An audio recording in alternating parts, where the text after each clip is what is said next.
Alright, hello everybody. Welcome to another CPL cast.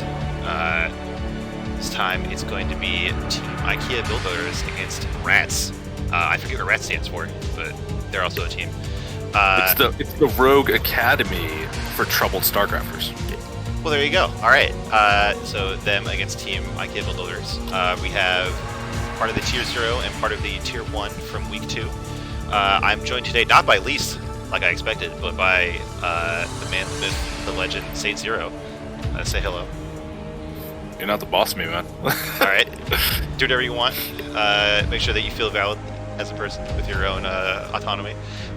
Before we get started, I just want to give a shout out to Saetzero, who, like, I've been nagging him all day about random stuff, and he's done it all, and, like, he's doing great work this season, like, getting all the casting stuff organized and getting replays, so nice round of applause to Saetzero. And then he jumped in at the last minute and helped me not be alone for 3 hours.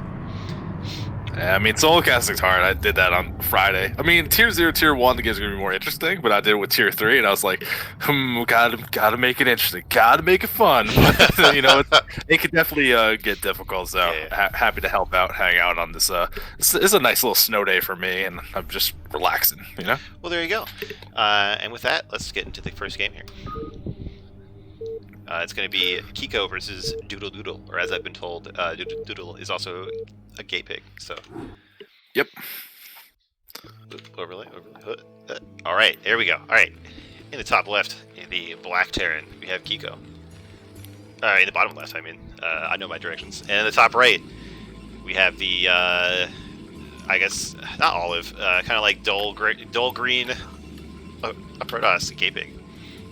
At some point, I'm gonna learn the name of that color. Cause I keep calling it, like, military halo green, and it's like we all know what it means, but that's not the name for it at all. You're gonna find that on a color wheel or something. There's definitely gotta be something. So this is actually all the Tier 0. The group that you chose from the cast had a couple walkovers, including one of the Tier 1s, or one of the Tier 0s, unfortunately. So you got 2 of the Tier 0s and 2 of the Tier 1s. All right, well, there we go. Yeah, definitely a little scheduling. The R.A.T.S club having a little bit of issues here and there, but you know what? I'm excited to see him play. I already know all the results, but like I keep track of it in the Discord, and I use little pig emojis and all sorts of fun stuff and make it a good time. That's nice. So this is on Shakuras Plateau, a new map to CPL this season. I think it was only in like one season of ASL, which I've kind of blanked out of my memory. So how do you feel about this map for this matchup? I'm getting more comfortable about it as I see it play through, but it definitely seems like there might be some matchups that are a little hard, because moving around with all that high ground, all these ramps to figure things out, and in the base layout, it's not ramps to defend your 3rd and 4th locations, it's more tight chokes. It's definitely a different feel than if you're playing Circuit Breakers or Polypoid or any of the more standard kind of maps, so it feels like a nice normal macro map, but it seems to play out very differently. Yeah, I don't hate it as much as I thought I would. Like, when I first looked at it, I was like, oh my god, this is going to be terrible. I haven't played PvZ on it yet, so I haven't had to deal with, like, walls in the natural, which seem a little weird, but... Ooh, yeah, no, I'm not looking forward to that at all. Yeah. Just as far as I have played it, it seems pretty comfortable. There is a lot of weirdness to think about, like, with this, there's, like, 3 ramps to get out of the area right outside your natural. That can cause a lot of problems, especially like when this matchup, if Terran tries to go for some like slow push off of like 2 bases, it's real hard to get their giant army up those ramps. Yeah, it kind of just reminds me, it's not nearly as extreme, but some of these other maps we saw in the past that had these high grounds outside your base, so if your opponent gets in a good position, can kind of lock you down, it's hard to break out. There is a couple like wide ramps, so there is opportunities to move around and kind of get things out of position, but especially if a Terran gets on the map, gets their mind set up, it's definitely hard to, like, for us to move out without at least seeing vision, but to feel comfortable moving out at all just seems difficult. But I mean, maybe I'll just play the map badly. yeah. I feel like vision, like having vision of your opponent's movements, is really important, just so you don't get caught on the bad end of one of these ramp chokes that are all over the map. Well, looks like our players in this game doing everything very standard. Kiko doing a good job of this, like, super zealot-proof wall here with the command center, barracks, and depot. We didn't see any early aggression like that from a gay pig this game, but it's a nice, like, fundamental thing for Terran to get right. Yeah, I mean, as long as it's not messing up your base layout, it's a 4-player map, and you see that is cross-spawn, so even if there was that early Zell, it's going to be hard to kind of get things moving. Kiko, take the guys off the gas early, so at one factory, we're going to see a CZ going down very soon, bunker at the front as well, so just setting up for that early kind of expansion, and Doodle not committing to a bunch of extra gamers or any kind of early aggression, looking like they're going to be setting up for a nice long macro game between the two players. There you go. While you're talking there, Akiko did a nice move. He had the Marines leave the bunker, and they went and they hunted for that probe. It's a nice little touch. You know, it's good. That scouting actually helps Protoss a lot. Just knowing whether or not some kind of push is coming out from Terran. It's like seeing what kind of units are behind the wall. You can get a lot of info from that. Well, also, like, we saw that there was a probe, but if you looked at Gay Pigs actually keeping the Dragoons back at home, that would be able to repel the Dragoons a little bit back and just kind of make sure that they can't walk in and see the exact timing. And if they're in the bunker anyway, it's not like if the Marines get a couple shots on them, it actually matters. Yeah.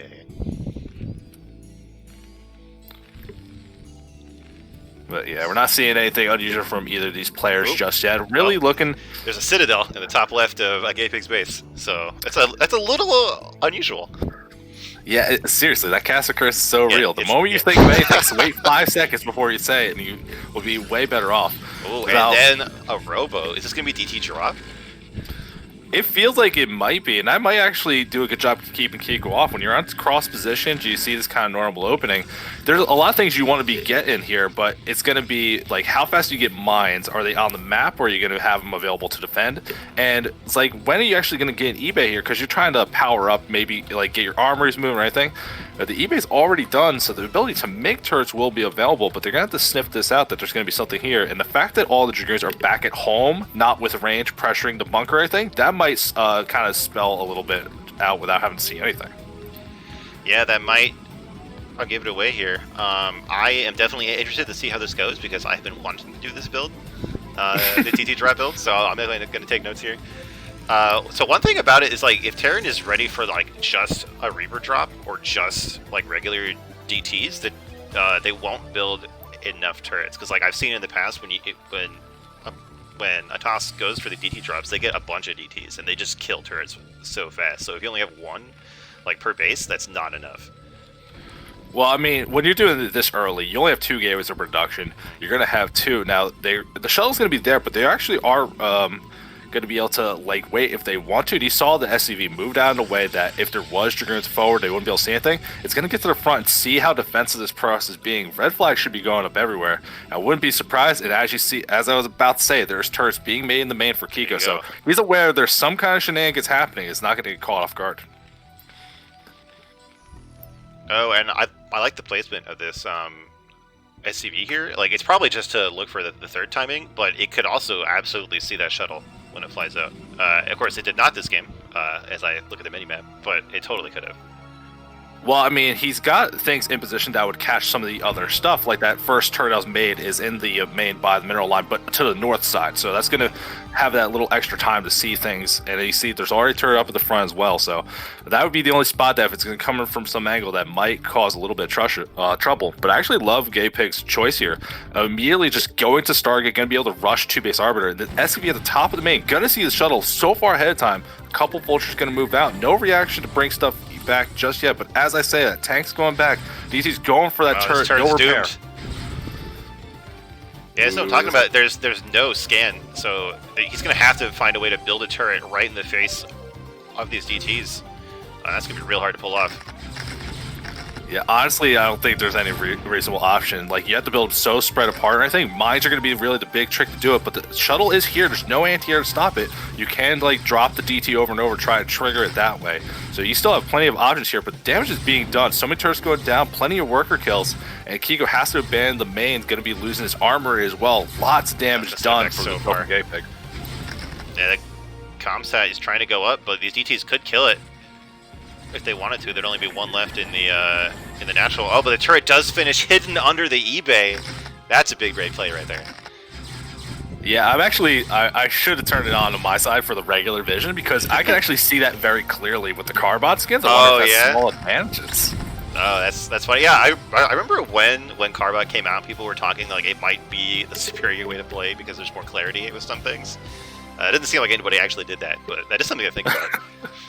Yeah, now like I was seeing it, I'm like, I didn't realize, but then I did go around. Now there is still that SCV over at that suspected third base location. And actually, Pylon's locking empty. No. The SCV's still here, so there's gonna be a little Thunderdome here between actually getting that Nexus out. Unfortunately, I'm not trapped in here with you. You're trapped in here with me. Yeah, for sure. But we do see back at home, Duel added on more gateways, moving up that tech tree. Arbiter type already finished. Oh god, the Vulture dived in and killed the probe before the SCV even died. I didn't mean to cut you off, but that just pisses me off so much as a Protoss player. It's so annoying when you have goons there to defend a probe and they just YOLO on it and kill it anyway. I mean, they got the job done. It's going to slow down that third a little bit. So damage done. Still 2-base versus 2-base. And actually, this is something I've never really thought about. The Arbiter's on the way. The first upgrade is actually the Arbiter energy, though. Not the stasis to make sure that's ready in time. I've never seen that kind of investment, but I guess when you're on 2-base and you're trying to get things, getting that extra energy when that Arbiter spawns might be really helpful just to get to that first stasis, to get to that first recall as fast as possible, since with this base being so delayed, the damage was done, but this is not as Protoss favored as it looks. Yeah. What to see here? There's not really like a scary amount of factories here from the Terran. It looks like he does finally kill those DTs. Like the big thing that I think about that I just think that Terran was set back in terms of time. Mostly, like they lost some workers in some buildings, but like killing the armories, delayed the upgrades. They were too busy building turrets and mines to get factories. Like I don't see a third command center even being built, so it just screwed up Akiko's plans so hard. And meanwhile, Gapig is doing just fine with this ARB tech. Yeah, actually the biggest thing I think the Protoss got slowed down was actually killing that Armory, because you see the +1 weapon is very delayed here. It's going to be a while away. Now, they are adding a lot of machine shops that could power up a lot of tanks, but there's a little fight in the middle of the map. Lots of Dragoons going to be able to repel these Vultures before they get map control. And you see both players trying to bleed out in the middle, try to get control of this high ground area. As that third from Gapig just getting established now, and there's lots of units on the field, and the Arbiter's already done, and look at that energy, it's nearing 100. That stasis is going to be available very shortly, but the research has to finish first. Yeah, I don't think these tanks are going to live very long. There's so much Protoss here. Looks like tanks are going to sneak by somehow, but once they do get caught, there's like all of the Vultures are dead. I really don't like this move out from Kiko. Yeah, you can even see there's mines up at the 12 o'clock, some vision trying to contain if there's going to be a Protoss fourth base, but he's going to take the top left instead, and Kiko really doesn't even have any real idea about this at all. Duel's army definitely growing in size very quickly. A little bit of engagement. The tanks have been found out. We'll see how he wants to react, but I think if you just go clean up that army, you can take a free expansion, feel very comfortable about your position as Protoss. Yeah, look, and even with this shuttle, it's going to drop right on these tanks. This cleanup's going to be very efficient. Like you said, Protoss is going to be free to do whatever he wants at this point. Like, bases, recalls, this is great. This is like your dream as Protoss. Yeah, being able to reset all of that, you delayed all the upgrades, there's no inevitable death push, and the Observer's moving towards the base. There's plenty of turrets here, but where the factories are being built, you should be able to see that it's not like a giant swell of factories or anything like that. If the Observer gets in, you'll see that the Protoss is going to feel very safe. And there's even a probe at both corners of the map, so they could just take these long-range expansions, forced to a positional push that puts them in a very weird spot where the Protoss can easily outmaneuver them and kind of trap them up. One of the Vultures is going to go to that top left, see that first pylon, but Gapig's position looking real good. But not a lot of army actually on the map here, just kind of moving with like one control group that has an Arbiter in it actually. Yeah, it does seem like Gapig's maybe playing like a bit safer than he has to. I mean, you can see like 4 or maybe even 5 bases started by now. But I think this is fine. I mean, we talk about this a lot in CPL casts, but like, it's completely fine to just take the safe option and just get stronger rather than take risks like that. Especially like when you see the Terran hasn't even tried to take their third yet, you don't really have to rush out to do the like expansion explosion. We do see a drop here heading across the bottom of the map with a tank and 2 Vultures. I know personally I hate drops, so I'd probably lose all my probes to this. We'll have to see what Gapig can do. It looks like he already has 2 goons like walled in in his third. So he's absolutely ready for this. Yeah, he actually even saw that pylon that was built at 6 o'clock base. Yeah. Completely saw it. So there's a probe over in the bottom corner. That didn't confirm it, but knows that things are going across. And he's going to see if this dropship will actually be able to get in and get anything done. But like you're saying, 2 Dragoons already there, and even a photon cannon being made. It's going to be hard to get into the main or do anything critical. It's not like this map has really a usable place to drop. Looks like that Arbiter barely made it. It's on 7 HP. It looks like these units are just cleaning out what there is in the Terran base. Oh no, there are even mines from the DTs in the mineral line, taking out a bunch of workers. I mean, it's still not enough mines to really dissuade this. Lots of damage being done for the pros. And look at the rest of the army moving across the map. And as everything gets pulled back to defend this, there's nothing at the front anymore. Even the tanks are moving out on the map. They're not even in position. Nothing sieged. Like, this is definitely going to be big critical damage. And this Arbiter at the front has plenty of energy, but it's sitting underneath some turrets. It might go down before it does anything. I know that feeling. But it looks like it won't matter. It looks like there's just enough here from Gay Pig, and what a dominating game. Those DTs, they didn't like close out the game immediately, but they just set back the Terran players so far. Yeah, somewhere in a corner, R.A.T.S is in shambles over that game. Yeah, R.A.T.S is having a fit somewhere. Definitely a rough one. And hey, you were like, I want to see again, want to like try it out. Now you got that perfect example. I got it. Yeah, are you playing?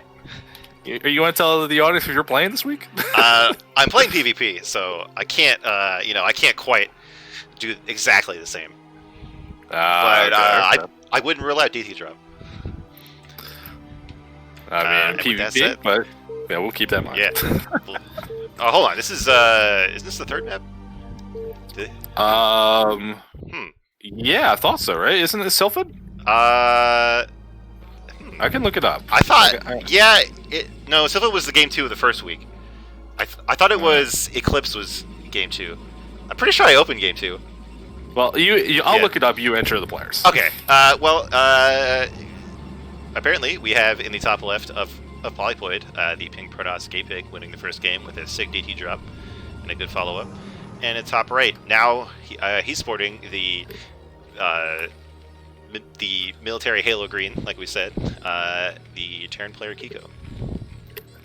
So unfortunately, you are correct. Eclipse would be the game 2. I think we're still casting that for fun later. But this is you want to go back? We go back to game 2, even though we know what's gonna happen. This was labeled game 2, so I don't know if I mislabeled them or if they were mislabeled or if they just played the maps in the wrong order.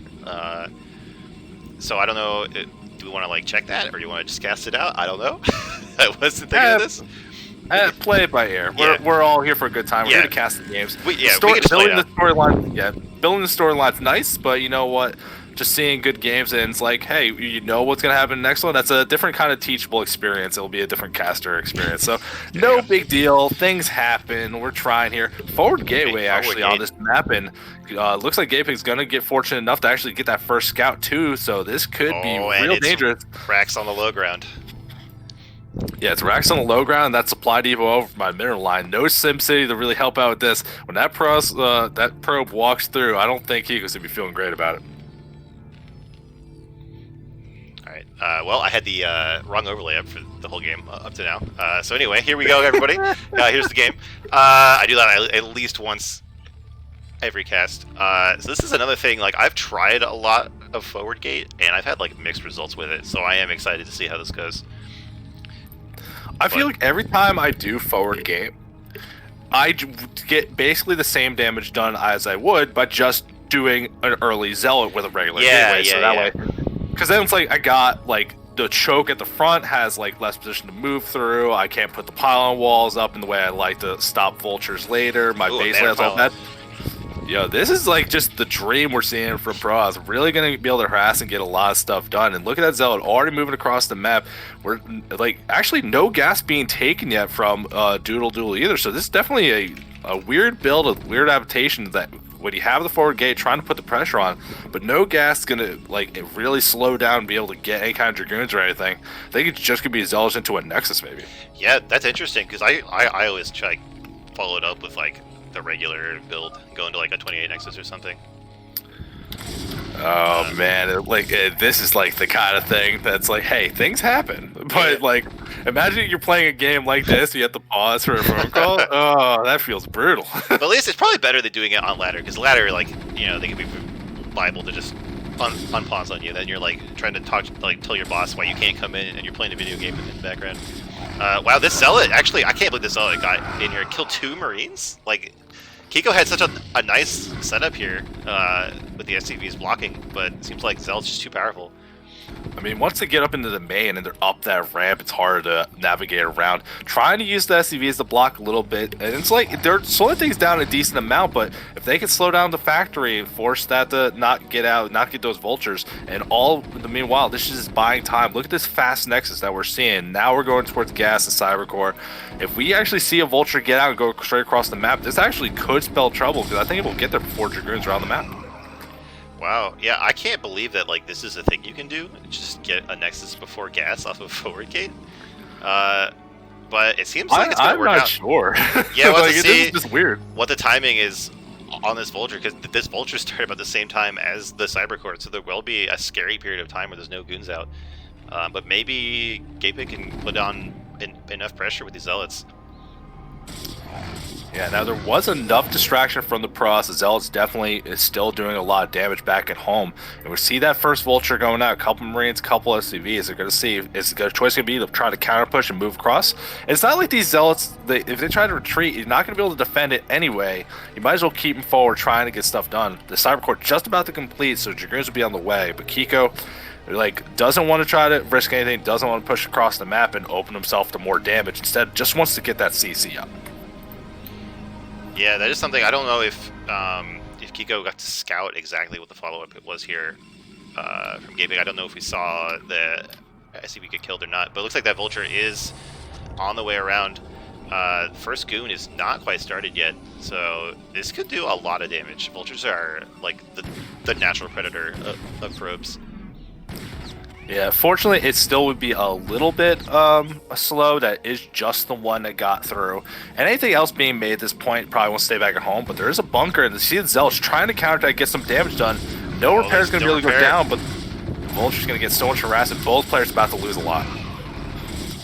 Really smart play from Gatepick. I would not have thought of that. I would just assume that a bunker is like unkillable, but because it came down like before the command center, you know, Kiko's not going to keep like 4 SCVs there trying to repair. So nice pick there. Didn't lead to much like follow-up damage, but he also didn't lose his Zealots. So very nice play. Yeah, just lost the one. This Vulture finding as much damage as they can. The Dragoons are finally going to clear it out, but the Vulture's going to die. 7 kills. Look at that worker count. Even with the much faster expansion from Gatepick, that did enough damage to catch back up. And now you got Vultures on the map. They got mines as well. If that Vulture survived just long enough to place mines by the gateways too, that could have been really good for the Terran. Yeah, I mean, it seems like, at least mathematically, the game is evened up now. The worker count is just about even. And both players have their expansion up. So I think we're going to see this like normalize after that kind of the big damage in the opening. I mean, so the damage evened up, but I actually think this isn't quite as even, because remember how delayed that Cybercore was, how delayed the gas was.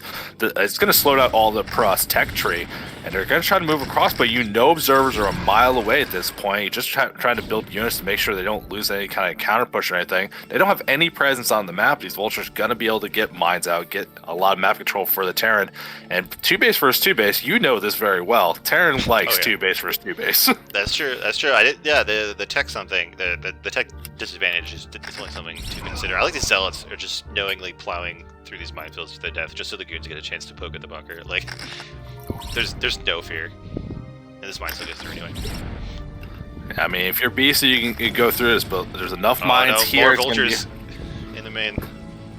Oh, and they get that mine in front of the gateway, but Gatepick does snipe it down. Seems like it's a bit more prepared this time. These goons. Oh, and more goons walk into mines in front of the Terran base, and there is a tank, so it seems like Kiko is definitely going to be safe. Oh god, this goon's on hold position. Oh no. Oh no. There you go. Safe. Yeah. It's going to be a while, but a lot of damage done still, and you see Kiko still having that slight worker lead at this point, adding on more factories, got the armory research as well, and actually if he's doing what I think he's going to be doing, just adding on factors and going for like a fast 2-base push, you know how delayed things were. You got into base, you saw the lack of gateways, you saw now the observers here, but I think you could really prep up for maybe like a nice 2-base push on like +1 timing, and it'll be hard for pros to actually have enough units to actually defend it. Yeah, I think you're right. This is a really good follow-up for Terran in general. Like, when Protoss does something goofy at the start, even if it gets some damage, it's going to delay their tech, it's going to delay, like, their gateway explosion. So these really fast, like, crisp factory timings can be a great way to punish that. Because, like, even when the Protoss is hitting all their marks, like, they have to, you know, it's really precise to deal with these kind of pushes. And then with his tech delayed so much, and with all these probes that he's lost, like, he's going to have an even harder time. Like, look, this observer isn't even, like, trying to cross the map. It's trying to deal with mines right now, so he has no idea what's coming. Well, he did, because there was a couple of Dragoons that were at the front of the base. They got killed before they could actually retreat because some of these Vulture mines, because of the tanks. And you just saw Kiko move across the map, be able to push without any kind of concern at all. And he's just going to be able to retreat. He didn't lose anything. But look at this unit count. Terran's up in supply. What is happening right now? And you're just seeing a CC still being out. So it's not even like a really dedicated push from Kiko not to really abuse the advantage. Still going to be moving up the tech tree. Still going to be able to get that science facility, get the upgrades, take a third base, while Gaypig's just not feeling comfortable back at home because they've been a little bit in recovery mode given the weird opening. Yeah, we'll see here. This third, it is in a nice position up on this hill. It is a bit hard to defend from vultures, and we've seen Akiko have like been, you know, very strong vulture has so far. Let's see how that works out. It is it's later than you would want, but not terribly. We have a Reaver come out. I kind of wonder if Gaypig like sniffed out that it would be this like higher than normal factory count. It got some anti-push defense. Well, we're also seeing shuttle speeds on the way, so this might be the feeling that you're a little bit behind here. You got to make some kind of opportunity. It's speed shuttle Reaver. That is definitely a good way to try to get some damage done. If nothing else, it'll stop mining, but all you do is catch your opponent sleeping one time, and you're good to go. Oh yeah, get the Dream Scarab. It seems like the 4-factor is more just to get this third base. Definitely not some kind of like super fast push. But I mean, even with that, Kiko's looking really strong. This third base is going to be unkillable for a long time. Up on a hill with a bunker, like, forget about that. Yeah, definitely going to be difficult to work their way through here. But again, we're just seeing even base count between two players. Terran's still up on workers a little bit, still even on supply as well. But we're seeing that shuttle move forward. It's going to be a while before shuttle speed is done, so it might be revealing the hand a little bit early, but slows down, doesn't want to reveal anything. I'm just going to stop guessing what the shell's doing, because every time I'm saying something, it's wrong. It's like scoots and stops. Scoots and stops. All right, here we go. It looks like we have a dropship coming out of that starport. I thought maybe it was a Wraith. We see the SUV is pulled, but no defense here. Look at that Scarab. Nice. Oh, big damage. Big damage. Yeah. 9 kills. Probably like 2 more there. Oh my god. Yeah. Brutal. Yeah, so it gets out well. Any losses at all. Without any damage taken at all. Very nice. Yeah, there's even an observer at the third base, so they know it's there. They also know the units weren't really pulled out of position to help defend this in time. So that worker cat has a say. Terran was dropped here to take shots for the tank, but doesn't quite work out. Yeah, don't think that's gonna be quite enough. Speed's done now, though. You can really start getting the harassment. I mean, Arbory's done, so you can make some Goliaths to help defend this. But if you have a speed shuttle and you're being careful, you can definitely maneuver around. And it's gonna see this one Vulture that's just detecting for that top, like 12 o'clock base. I think there's a lot of good things that are happening here, but really all those worker kills from the Reaver, leveling things out quite a bit, and more gateways getting added on at this point. So I think this actually could be a scary opportunity here. You got multiple speed shuttles on the map, a lot of Dragoons here now. There's I like that Protoss could bleed onto the map, maybe take some more expansions without having to worry about the Terran army anymore. Yeah, I feel like Gaypig's doing a great job of playing. I don't know, I guess playing from behind after some problems earlier, like that Reaver. I think that definitely equalized him back in the game, especially considering that he didn't lose the Reaver. He just lost 2 Zealots trying to go for the bombs on the workers, and now he's cleared out the Vulture at his 4th base, and he's going to get that.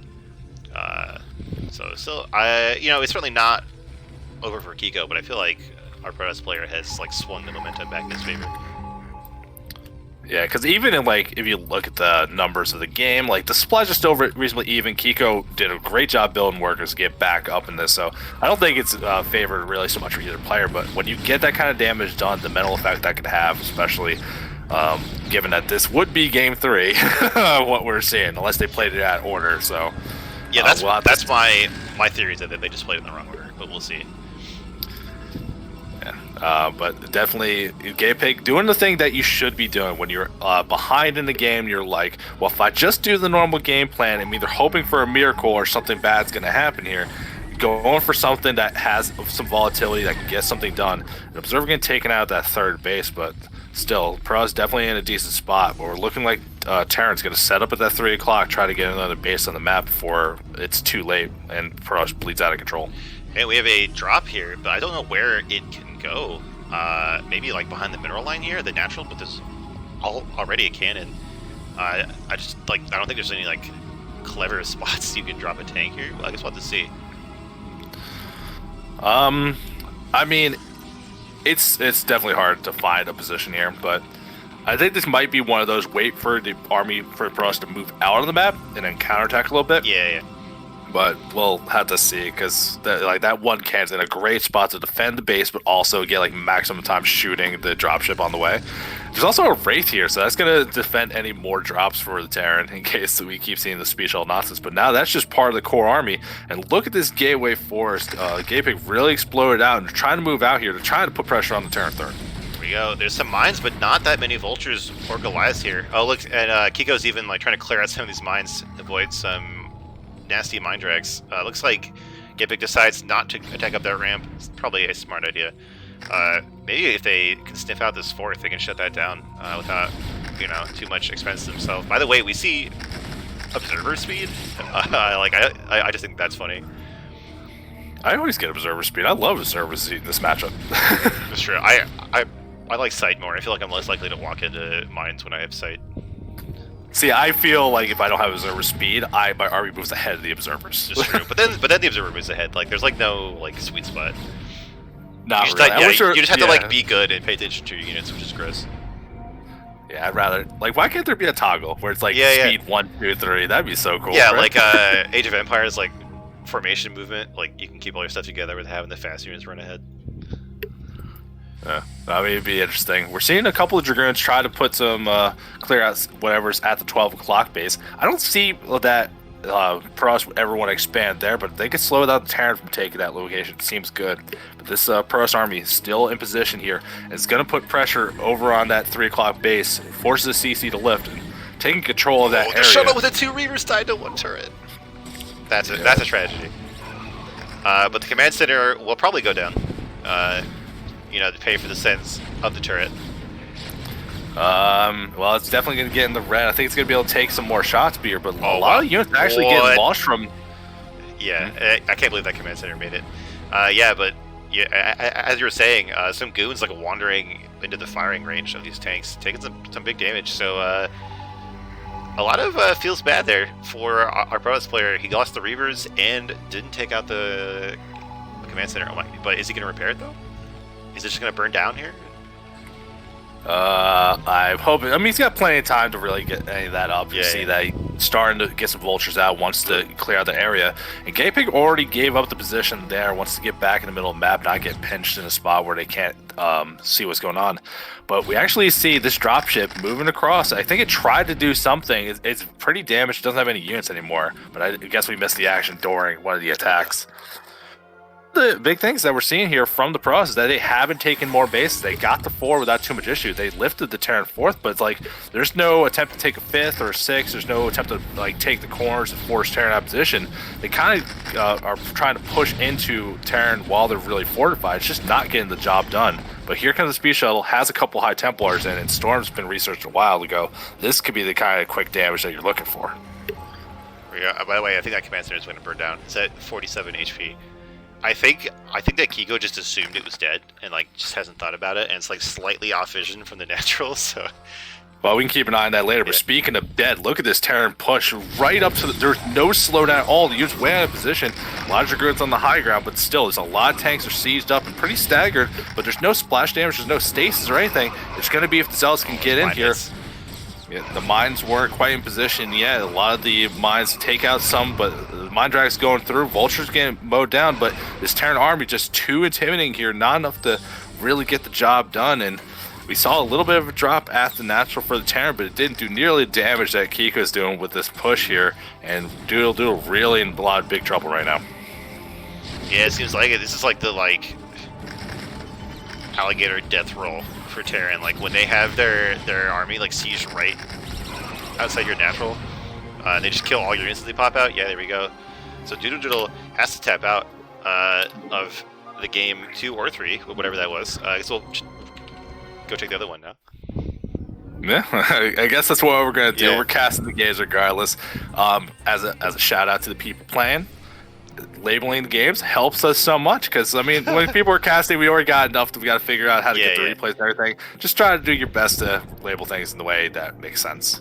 Okay, so that was definitely labeled as game 2, and the Eclipse game is game 3. So I'm gonna say that they just played it out of order, which is fine. But we have Snipe in the chat, so maybe he'll ban them from CPL forever for daring to break the rules.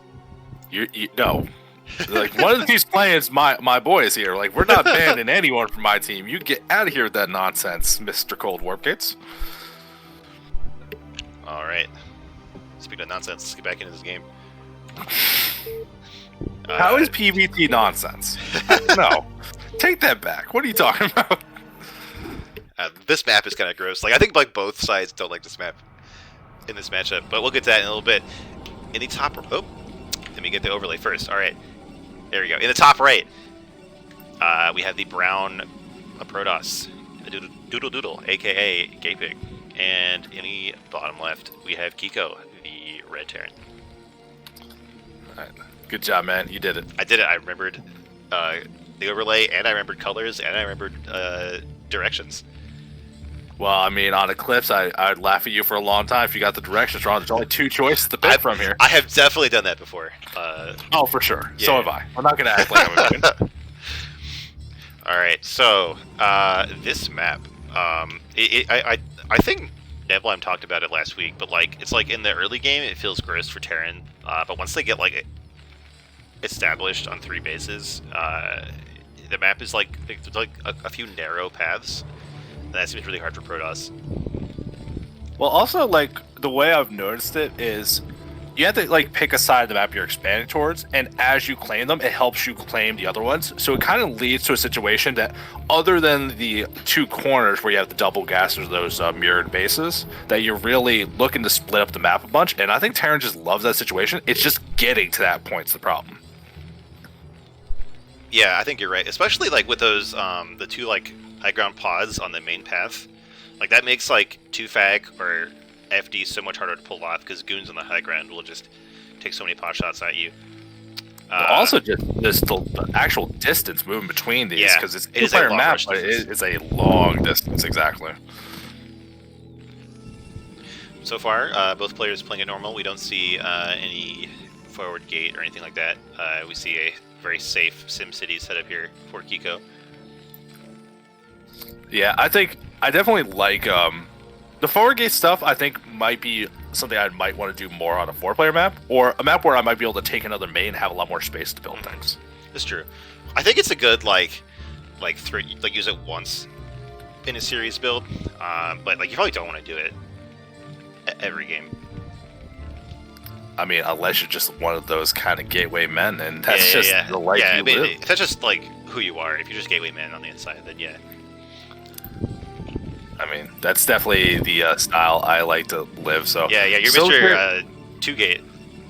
Every game, I love Dragoons. I love pressure. Now, you can always just expand more behind it. You can catch up. It's no big deal. Kiko wants to expand behind everything, though. Pulling guys out of gas, getting that early factory, going to go for that early span. So we're seeing the CC on low ground. We're going to see the bunker up at the front as well. So all the things we've been seeing before. But, I mean, this is a very similar kind of situation to what we saw in Game 1. So you might get that reaction where you could do some of those DT drops or some kind of wild stuff. But I mean, I think of this map, just because of the base layout, how you want to control things, this is, like, there's no reason to not do 3-base Arbiter here, right? Like, it's hard to justify anything else. Yeah, that makes sense. And, like, maybe, could it be a carrier map? Like, there's a lot of cliffs. Maybe you could use it as a carrier map. Um, I don't know. Like, I don't know there's yet. there's a decent amount of high ground, I think, but it's like there's cliffs, but you could be on the top and the bottom, so you could just Yeah, flip your yeah, army a little bit. It's not like it's a ton of unpassable terrain as much. yeah. That makes sense. Like, the direction of the cliffs is like alongside the path you want to go, not like a Hey, perpendicular. hey, look at this gateway, man. Second gateway on the way before Nexus. We're seeing a little bit of an adaptation here. Haven't seen any kind of citadel or anything craziness, so I think just trying to build up a little bit more of a gateway, maybe concerned about some kind of two-fac or some kind of pressure, but the probe's in the base. It sees everything that's going on. I'm curious to see what this is. This is definitely a choice, and actually the gateway got canceled, being able to see everything off, so I think Gay Pig reacting to something, sees he has nothing to worry about, is going to slam down that Nexus as fast as possible. Yeah, he must have been worried, like you said, about a two-fac, something like that. By the way, I can't believe this probe made it in. I think I missed that, but like, how did the probe make it past the bunker and still have full HP? Like, what is going on here? Can you get to between the egg and the racks on the left side? Maybe no something like that. I got no idea. Yeah, yeah. Looks like this Marine will clean this up. And Gay Pig has switched back to the conventional strategy here, getting that quick robo. The Nexus is a bit later than the command center, but not like critically. Yeah, look how this probe's still alive. It managed to stay. Yeah, it stayed long enough to see it was tank first, not vulture first, and it sees the machine shop's not researching anything. So definitely got a really good scout off, being able to see what's going on, but still that Nexus is slower than the CSC. Terrence looking very comfortable setup back at home, and considering that there's no immediate pressure from the pros here, and they're just kind of sitting on one factory trying to build up, the fact that they have nothing to worry about here, and pros just going for some gateways, some robo, gonna get that observer up. Kiko looking like they're very comfortable here. I'm kind of worried for Gay Pig if they don't take a third base soon or try some kind of trick to get a little bit back, because Terran's definitely looking much better right now to me. Yeah, we see a R.A.T.S player going right up to 3 gateways with a robo. It's kind of like the I'm scared of a push and I just want lots of goons built. So I don't know what it is like about this game, but Gay Pig is like really scared all game. Seems like he's really worried about some kind of fast push. I don't know if he's lost to that a lot on this map or something like that. Ooh, little bit of a difference though. Look how fast the shuttle is. No observers right away, so and a maybe so maybe going off. Like, we're gonna assume this was game 3, right? Because if you saw how much damage you got with that Reaver in game 2, if that was on Polypoid, maybe you're looking for something like that. And again, not that he did that forward gateway stuff, not that he went so hard on the Zealots and the Vulture did a lot of damage, but if you feel a little economically behind and your Reaver harass did the damage, I see no reason why not to try it again. Yeah, maybe it's some kind of like 2-base bus build or something with all these gateways. I guess we'll have to see. And there is only one factory. Like, this is going to be a lot of Protoss power coming out of here. And this SCV is still moving around on the map, though. Keeping tabs to see if there's an attempt to take a third base. So, again, might be like the fact that you're not seeing stuff kind of giving away some of the information you're looking for. But if you're about to complete here, it would be big news if that SCV could see the shuttle moving out and confirm it for sure.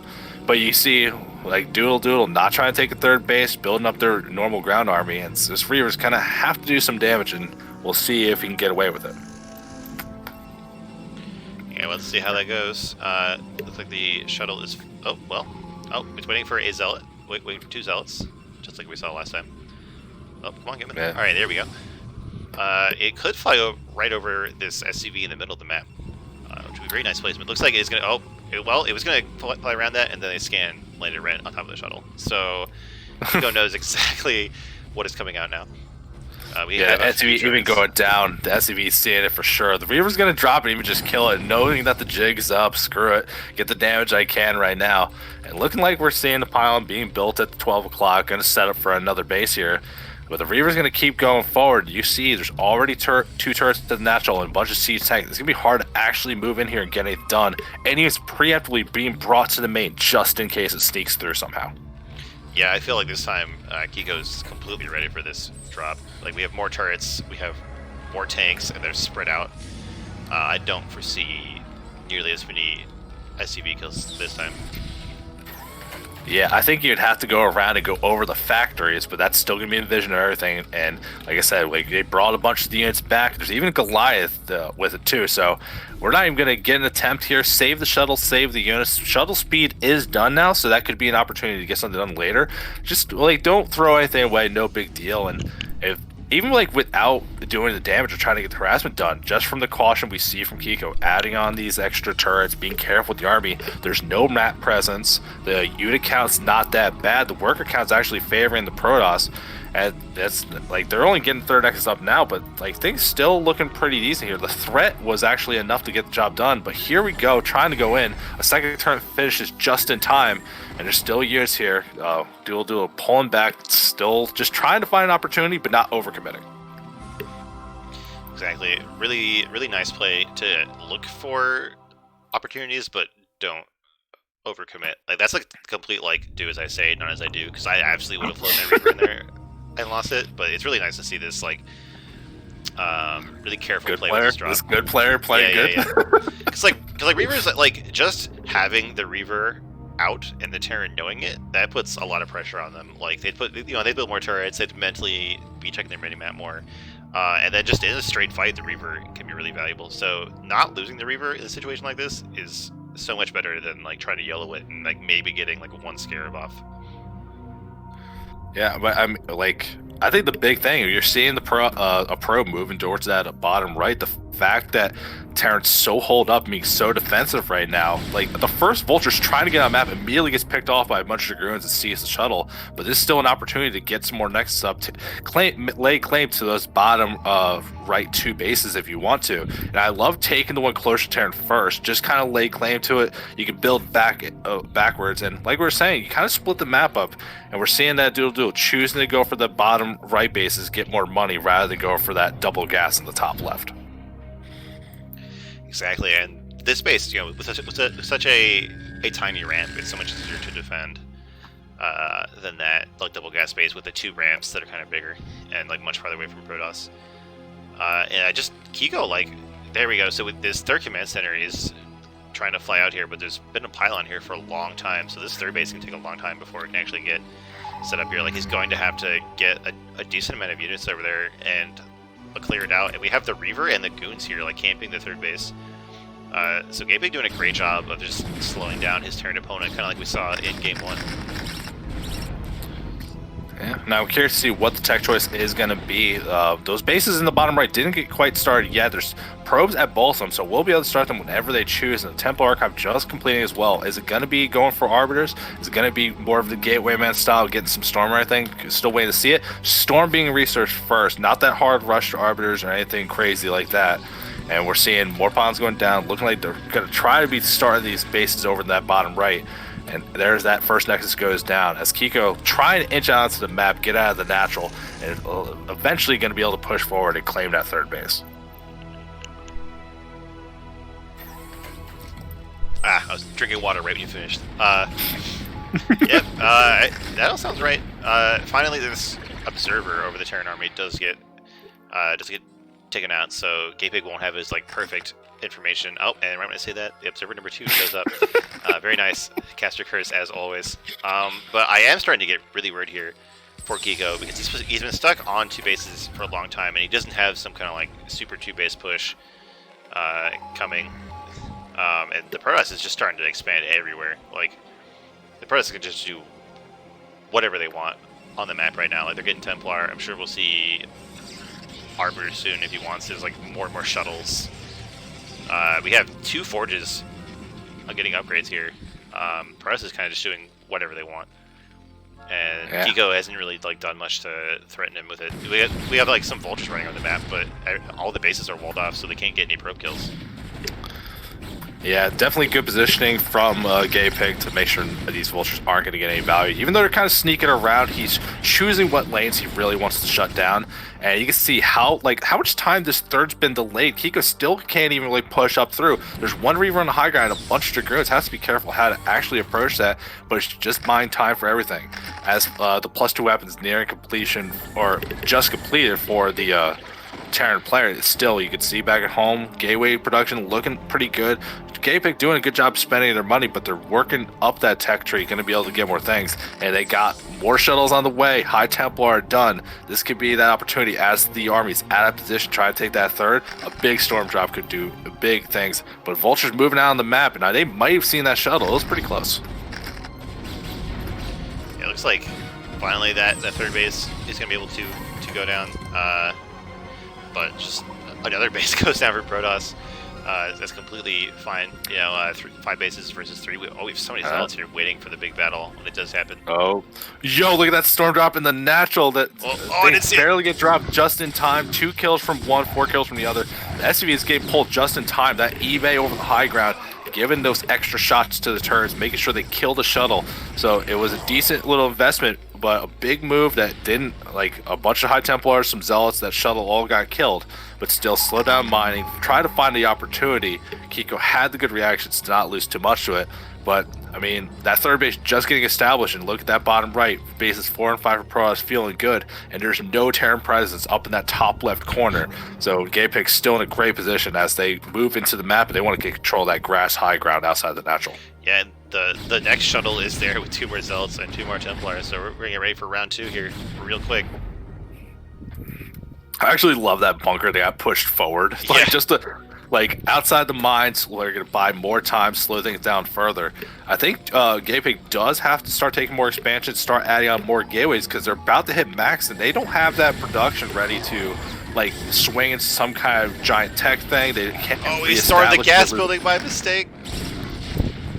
Oh, absolutely brutal. Very nice defense here from Kiko. Yeah, but that is one of the things on this map is like it's hard to find somewhere to put your gateways. Like, I mean, we can see there's plenty of room for more gateways in the main here, but just having them like in 2 mains in a 4-player map, like having the same number of gateways but split up like that is way more threatening because it's so much harder for Terran to like choke you off and like keep you trapped in one base. So that is one thing that can happen as we get to a longer game on this map. But right now, I still think like Kiko or a Gapik is just like running around doing whatever he wants. We see a push here with some free shots from the tanks, but this is a lot of Protoss army here. Yeah, I don't think this is a push. I think this is just denying the Terran fourth. Just wants to get in that top left area, make sure there's no attempt to push that out, because Terran doesn't feel comfortable moving out over the high ground. That one observer confirms that there's nothing trying to move over there. And the moment they bleed out, you drop in take the third. A bunch of SCVs go down. Oh, fantastic. Speed shells are just so good. And remember, I was just saying that these the gateways not being added on, I'm worried about the production, but look at that cyber core. There's 2 of them now. One of them are researching air weapons. So that could be your plan later. Finally, some Stargates going down. I think we're going to see some carriers, and we're going to see how good they are on this map. Although, I think I love it a lot more from Gapik's position with all his money banked up. Yeah, this is a great way to spend your money. And like that's something that we've seen more. Like I don't think we've seen carriers used at all lately for a while. Yeah, they were really popular for a while after like Stork did that like epic like 2-phase carrier build. But I remember like I've heard people like Tim and other people talking about how like rather than like going for carriers right away, you kind of just start replacing your losses with carriers, and like that way you don't have to deal with all the weaknesses of a carrier build and you still get the big squad of carriers. So we'll see. I feel like that's what a Gapik is going for. Like he's ahead, but he can't break the Terran yet, so we might as well get those carriers. In the meantime, we did see a small push here, trying to take out one of these bottom right bases, but the cannons were able to buy enough time for the Protoss army to clean that up. In the meantime, it kind of seems like Kiko has claimed the area with the 4th. He hasn't completely like sieged it up yet, but there's no Protoss resistance here, and we have these vultures laying down mines and clearing out that pylon, so we might see a 4th base. Yeah, here we go with the 4th command center started. So I guess that push, it didn't kill the base, but it did like buy him the space on the map to start thinking about getting his 4th base. Yeah, but I mean, that still is once you get to that Terran 4th base, look at all the opportunities. You still have that big grass high ground outside of the natural. You got the choke in the middle that we've been seeing vultures run through constantly. And then you got this big wide ramp to get to the 4th. Once you start getting to that 4th base, Terran football on the map gets a lot harder to actually maintain because there's so many avenues to move through. And like you were saying, if you just want to bleed into carriers, like replace your losses going to carriers instead, Terran has to know that's coming. Otherwise, they're going to replace their losses with anti-ground force. And look, both armies going to rotate around each other. We got Gapig moving towards that 4th base, wants to deny that, while we got a little squad moving forward on the bot side of the map. Kiko trying to get some control, trying to shut down one of those lanes. We have a shuttle full of 4 Templar here. So definitely like lots of potential damage. It'd be hard to like get them all out before the shuttle dies. It seems like Protoss is gearing up to try to break this tank line. But these Zealots getting real confused. The Goons getting kind of confused by the terrain, and just Terran is getting so much value from this trade.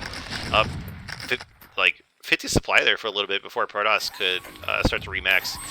So definitely not like game over for Protoss at all because they have so much economy and so much production. But Terran's gonna feel really great after that. It looks like he's even decided to unsiege and maybe try to threaten a base.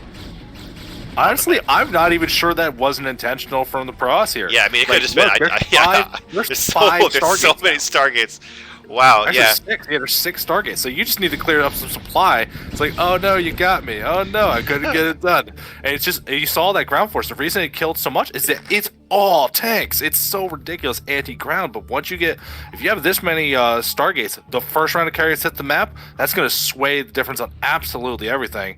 And we see more air upgrades nearing completion. They keep kind of churning through. So we got definitely a good plan here. And meanwhile, like, Kiko hasn't taken that 4th base, hasn't laid claim to that double gas. They're trying to siege up, put some pressure on this bottom right, but with how fast they were taken, I don't even care about saving them anymore, honestly. Yeah, I mean, some of these, they've got a decent amount of mining, and Protoss certainly has plenty of more probes where that came from. But it's still well hurt, This is a good play for Terran. They killed a bunch of army units and got 2 bases for it without really risking much of anything. It'll just come down to how this carrier play pays off. I am suspicious that I feel like Kiko probably scanned it with one of these scans that we've heard going off. He just can't make more Goliaths because he has no supply left. But this is not that many Goliaths that he has on the field right now. It's like 12 or so Goliaths, and that is not going to stop the fastest map possible fleet of carriers we're going to see here coming out of all these Stargates. Yeah, there's already 2 made, 6 more in production, so it's going to be a very massive tech switch, which I think you can just keep threatening over and over. Like, whatever your opponent builds towards, just kind of build the weakness instead. And meanwhile, we still have these speed shuttles moving around trying to cause havoc. Terran main's mined out, Terran natural's mined out, and that 3rd base has been mined for a while. Still no attempt to take that 4th. I don't like this position for Kiko because his army is strong, he's in a good position, but he's not making any next step forward. I think it's just a matter of time before these carriers show up and cause a lot of trouble. Yeah, I think you're right. Terran's just been so slow trying to expand. Gapig has done such a good job delaying expansions. Like, Terran is going to starve if he doesn't get at least 1 more base very soon. Looks like he's sent some SCVs down to the bottom right. Gonna probably try to build a command center there soon. In the meantime, we had this Reaver just crawling around fighting vultures in the top left, like not even really accomplish anything, just having a good time. Looks like we will see the Protoss take this double gas base. Maybe there's a mine that's perfectly placed there to block it. I mean, look at that carrier fleet, though. It's moving up towards that 11 o'clock base. Some Goliaths are going to catch him out. The ground armor's not here to help.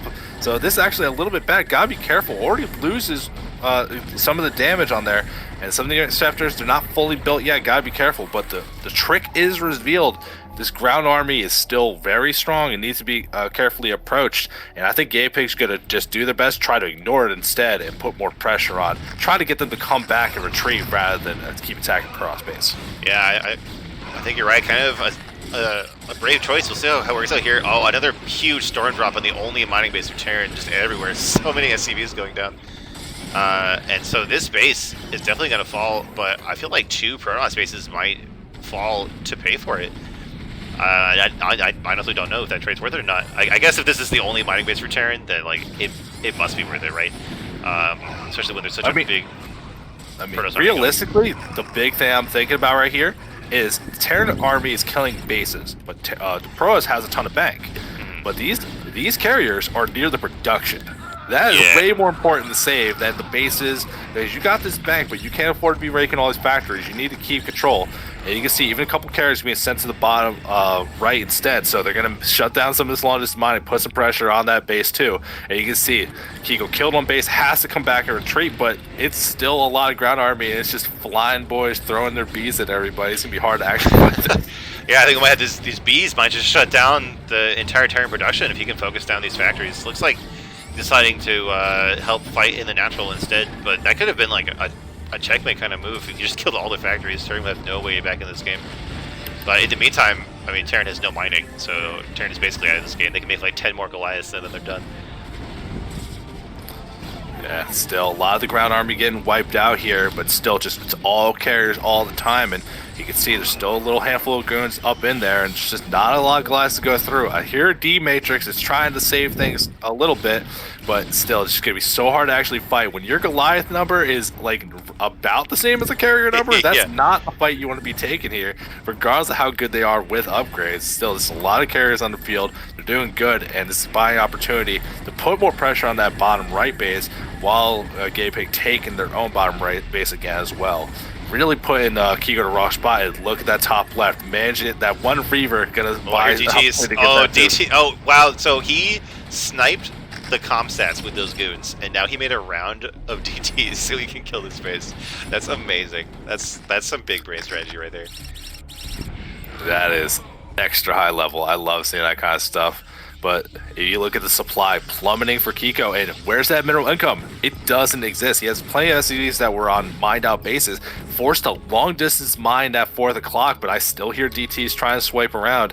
And you can just look at that ground army. When you can't replenish and you see a bunch of upgraded carriers, they're moving on over, and even switching back into the ground army, building more goons, getting more shield upgrades that apply to everything.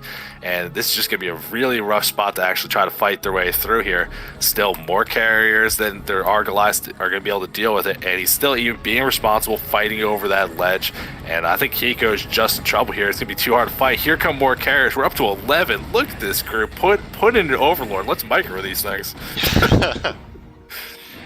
Yeah, trap a probe so you can stack your carriers.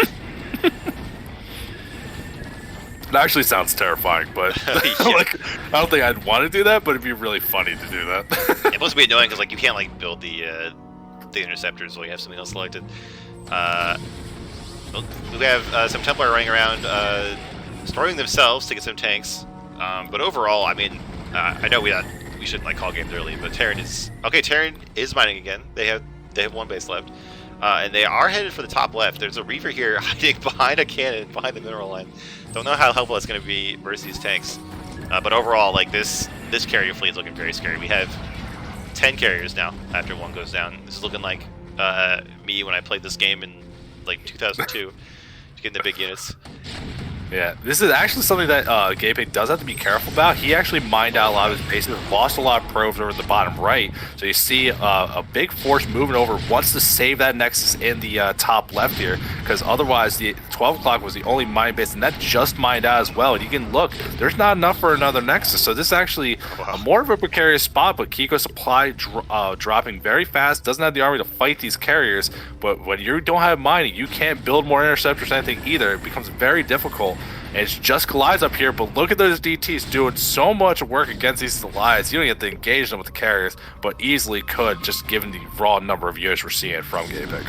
Yeah, I think this is like 10 carriers versus 8 Goliaths and, you know, some DTs and stuff. I think R.A.T.S feel very confident about this fight and just gonna go here and just delete this this one base left here.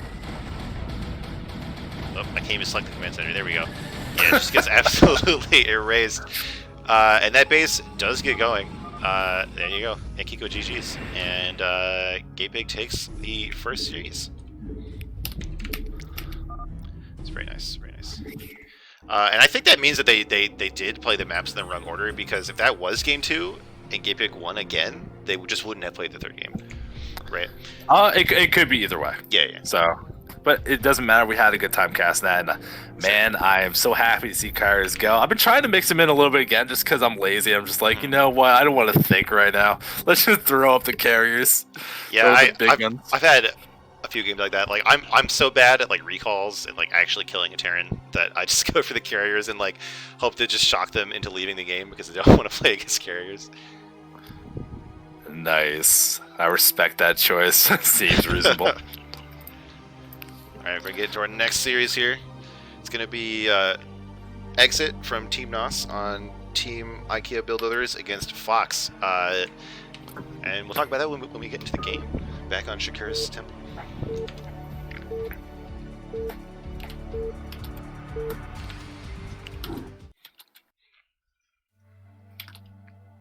All right. Oh no, it's TBT. I'm sorry. In the bottom right, in the magenta Terran, we have Exit, and in the top left, in the black Terran, we have Fox, aka Cacao Nib, I guess.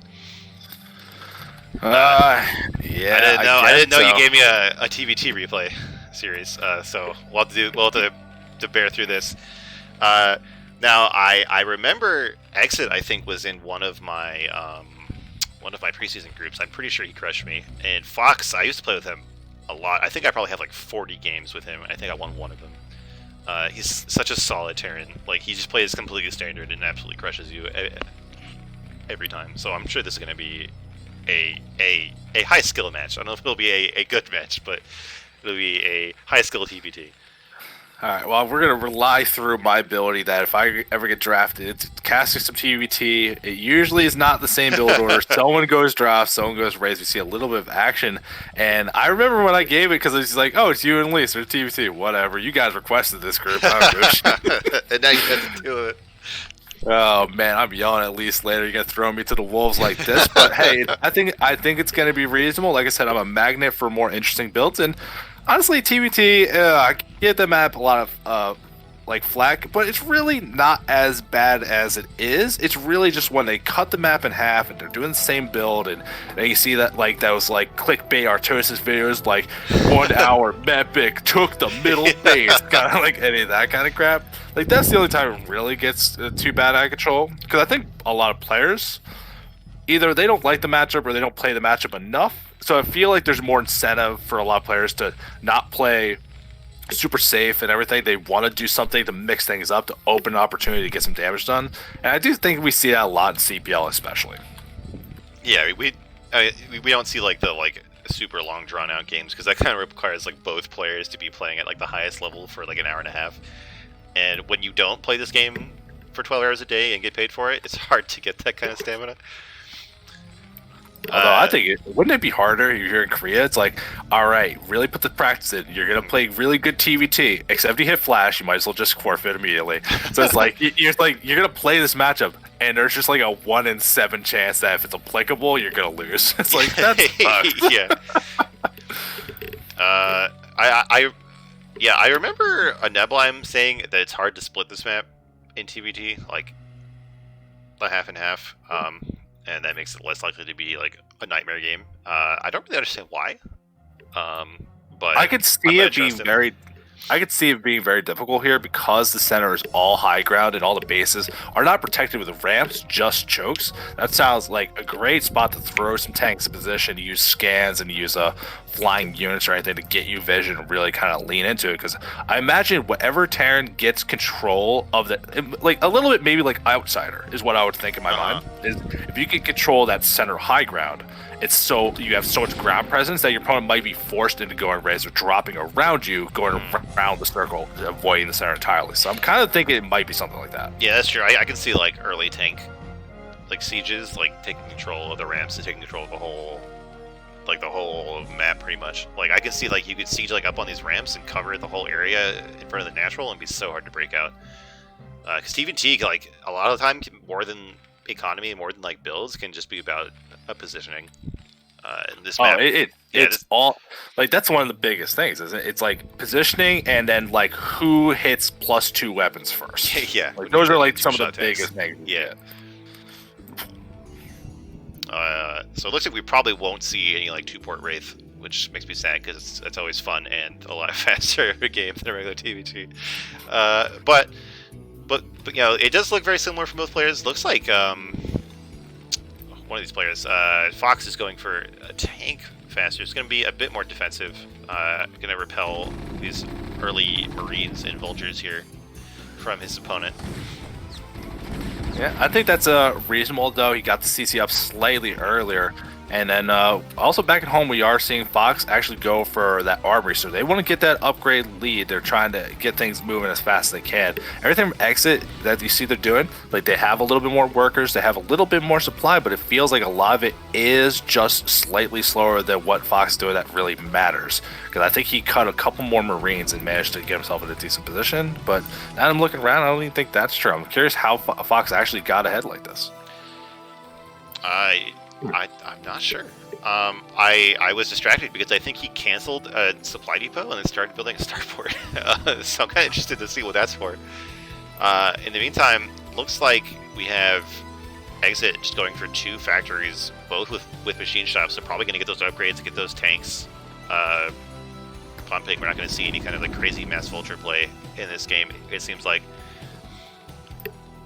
Oh, we have Goliaths coming out for Fox. Are we see like a Goliath drop? Is that a thing? Yes. Okay. They're actually fairly good at dealing with a lot of the units you're going to see early on. Yeah. Like if you commit to anything, like in case your opponent has raids, you can fight off the raids to make sure you can defend your dropship. But they do decent enough ground damage. Notably, they do damage quickly, so you can kill a couple of SCVs if you got to get out, get in a decent position. But like I was saying, hey, I'm a magnet for some different games. One player going to Starport, the other one going more for the ground army. But I am actually very surprised that Fox, being the one going for the Starport, is also got the armory first. A little interesting here, but he's not going for upgrades. That's for the Goliaths, right? If he's going for Goliath drop. Yeah. So that's probably but I just thought he was going to get upgrades. You would think so. It's such a fast armory. It's going to be for some like big upgrade play. Now he has to give away the Goliaths when he kills his barracks. I wonder if that's like enough of a tell. Because I feel like we don't normally see Goliaths this early unless it's some kind of early aggression. Why this barrack going to scout the starport anyway? Yes, he sees the starport, so we know, and the dropship. So Exit is going to know exactly what this is, and we'll see what the response is.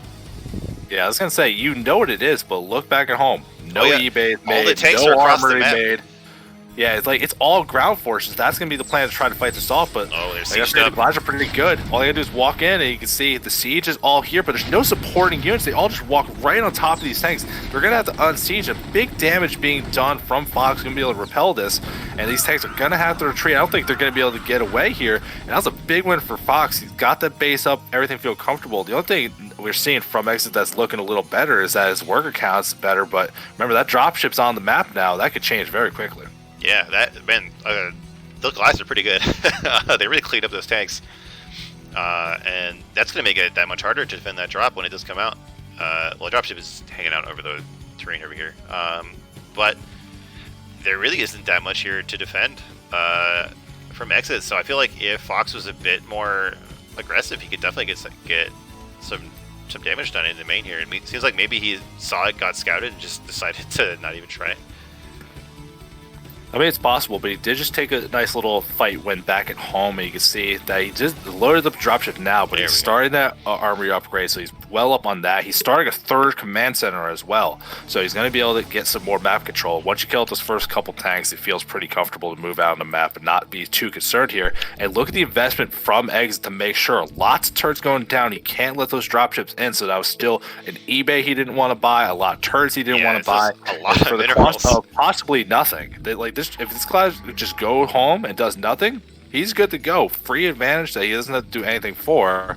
But Exit looking like they have SCV. They're going to try to take a 3rd base of their own. But here comes that dropship just out of vision. But there's 2 turrets already here. Has to be very careful. All right, turns around pretty fast. 2 shots away from dying, but does not lose the dropship. So very nice reaction there from Fox. Maybe you can scout out this 3rd before he goes home. But I wouldn't really mind if he just went back. Like you're saying, that this is so much money spent on turrets that I think he should feel totally fine. It's like he didn't really sacrifice that much to get the possibility of this drop. Like we see, he still has his 3rd command center. He's still getting a bunch of factories, and he got that fast armoring for that fast +1. So I think this build worked. That dropship went down to the 6 o'clock base, The trying to caster find turrets? something there, and it got taken out by a turret. So that's actually a pretty big loss here. And with Exit moving across the map, this isn't good. If Fox can hold on, things look great though. Look, 5 factories in the base, so he has more production. Our upgrades are faster. He's already got the starport and everything done, so he can get that science facility. So everything's good if he can survive longer. He has to survive to get to that point first, though, is the problem. Yeah, we'll see. There's just these 3 tanks here in this area outside the natural. They are sieged and they do have a Wraith, but with the high ground, this superior tank count from Exit can be really scary. Yeah, lots of units moving through. Even a couple Goliaths getting that in, so that Wraith's not going to be able to get free reign, I think. Here's that positional crunch, but like, it's far enough in. Remember, there's multiple big wide ramps to kind of move out and try to get some things done. And we're seeing Fox, he's added on vultures now. If you get the vultures in and get some mines laid, that could help slow things down. He's trying to get on the high ground, taking a little bit of fight at the top. Has more units here. Mines clearing out Fox's tank, though. You're going to be able to get a little bit of back and forth going on here, but X is still controlling that one bridge, not willing to give that up. But look at these mines right next to the tanks. There's such an opportunity if you just drop like one thing on there, just pretend you're Protoss for 1 second, Yeah. throw a tank away, it's going to be great. That could be some big mine drags here. So it seems like Fox has done a really good job responding to this push here.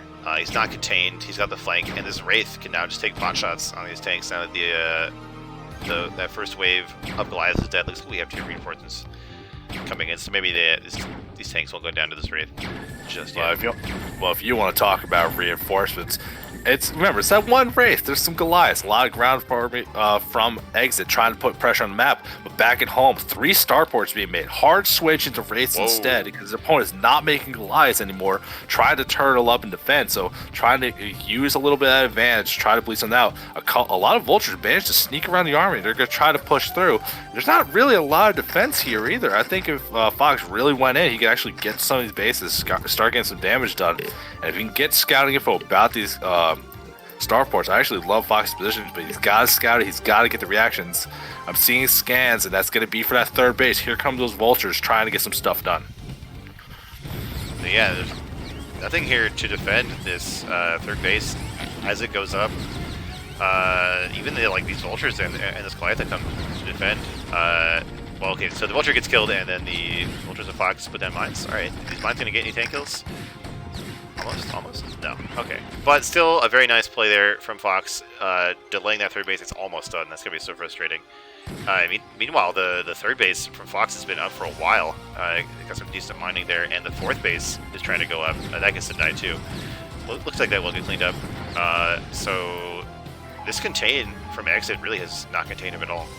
And Fox is still growing on the map. Yeah, I think playing like this makes more sense than some other maps, but since there's so much freedom on the ground to move around, and you can see that Fox finding good opportunities to get on the map, not negate some of this high ground advantage.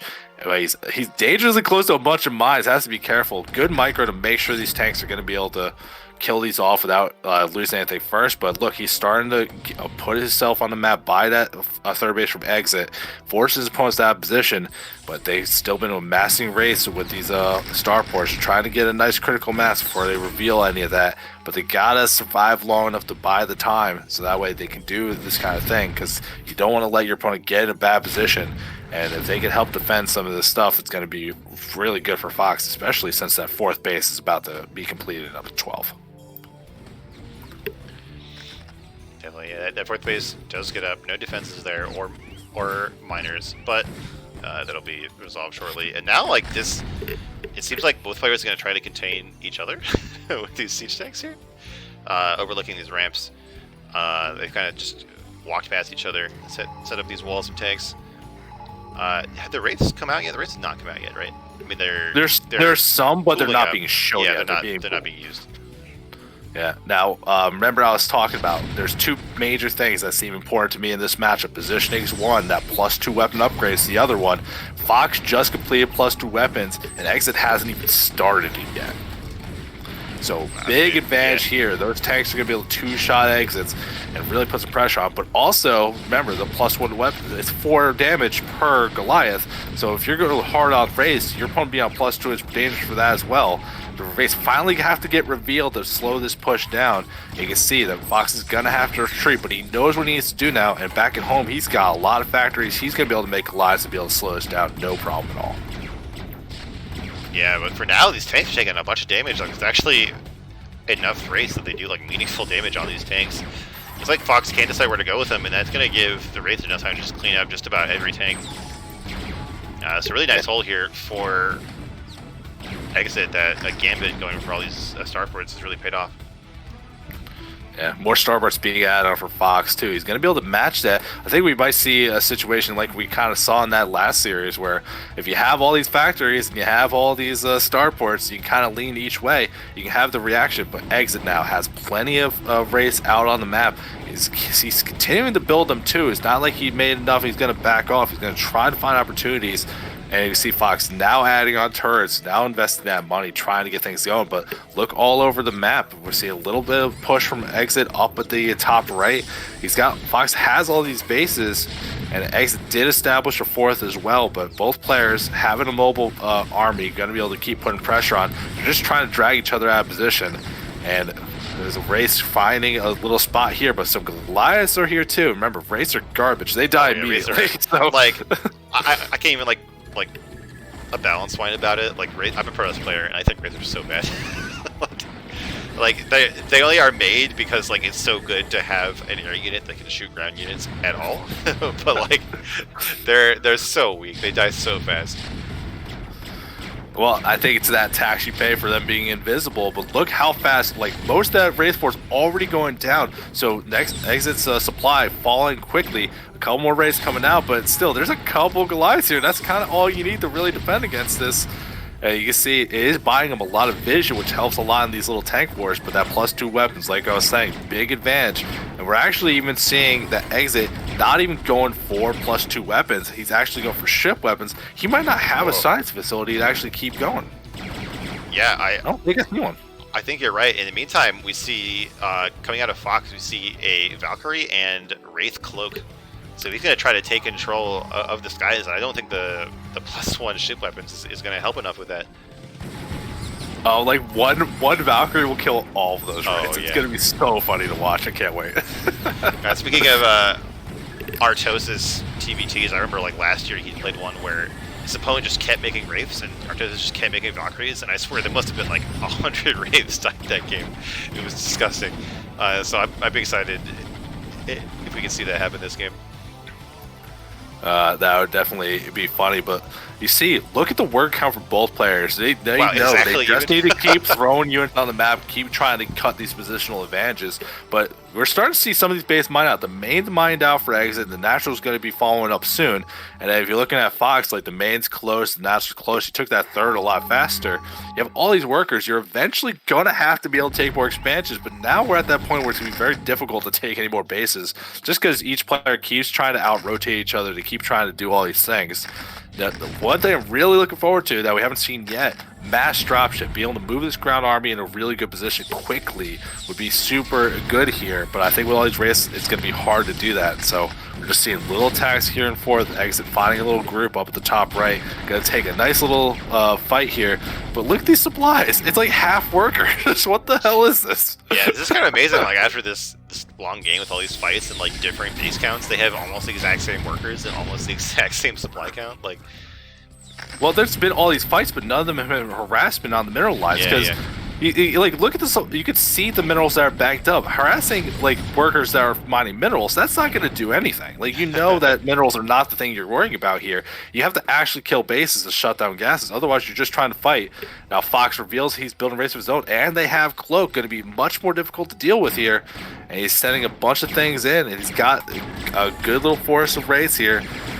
Scan goes down, but there's like one Goliath anti-air. Can a 9 race kill one Goliath? Yes, they can, but they lose 3 of them doing it. They continue to clean up this ground push, defending this base here and this new base, which is built like 2 miles from the minerals in that base. So Fox is slowly getting more and more bases, but at the same time, Exit is taking advantage of all the attention on the top side of the map and just is quietly expanding across the bottom.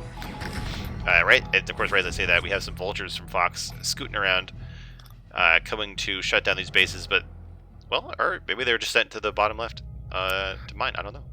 See, I think we need to show people that don't like TVT this game, because this is a bit action-packed. Even though both players are splitting up the map, it's a long macro game, but there's a lot of harassment, a lot of arm movement. This is like the kind of thing that makes TVT sound cool. Don't let the blind say I said that. If you do clip it, I will delete it. I will not be saying anything for this.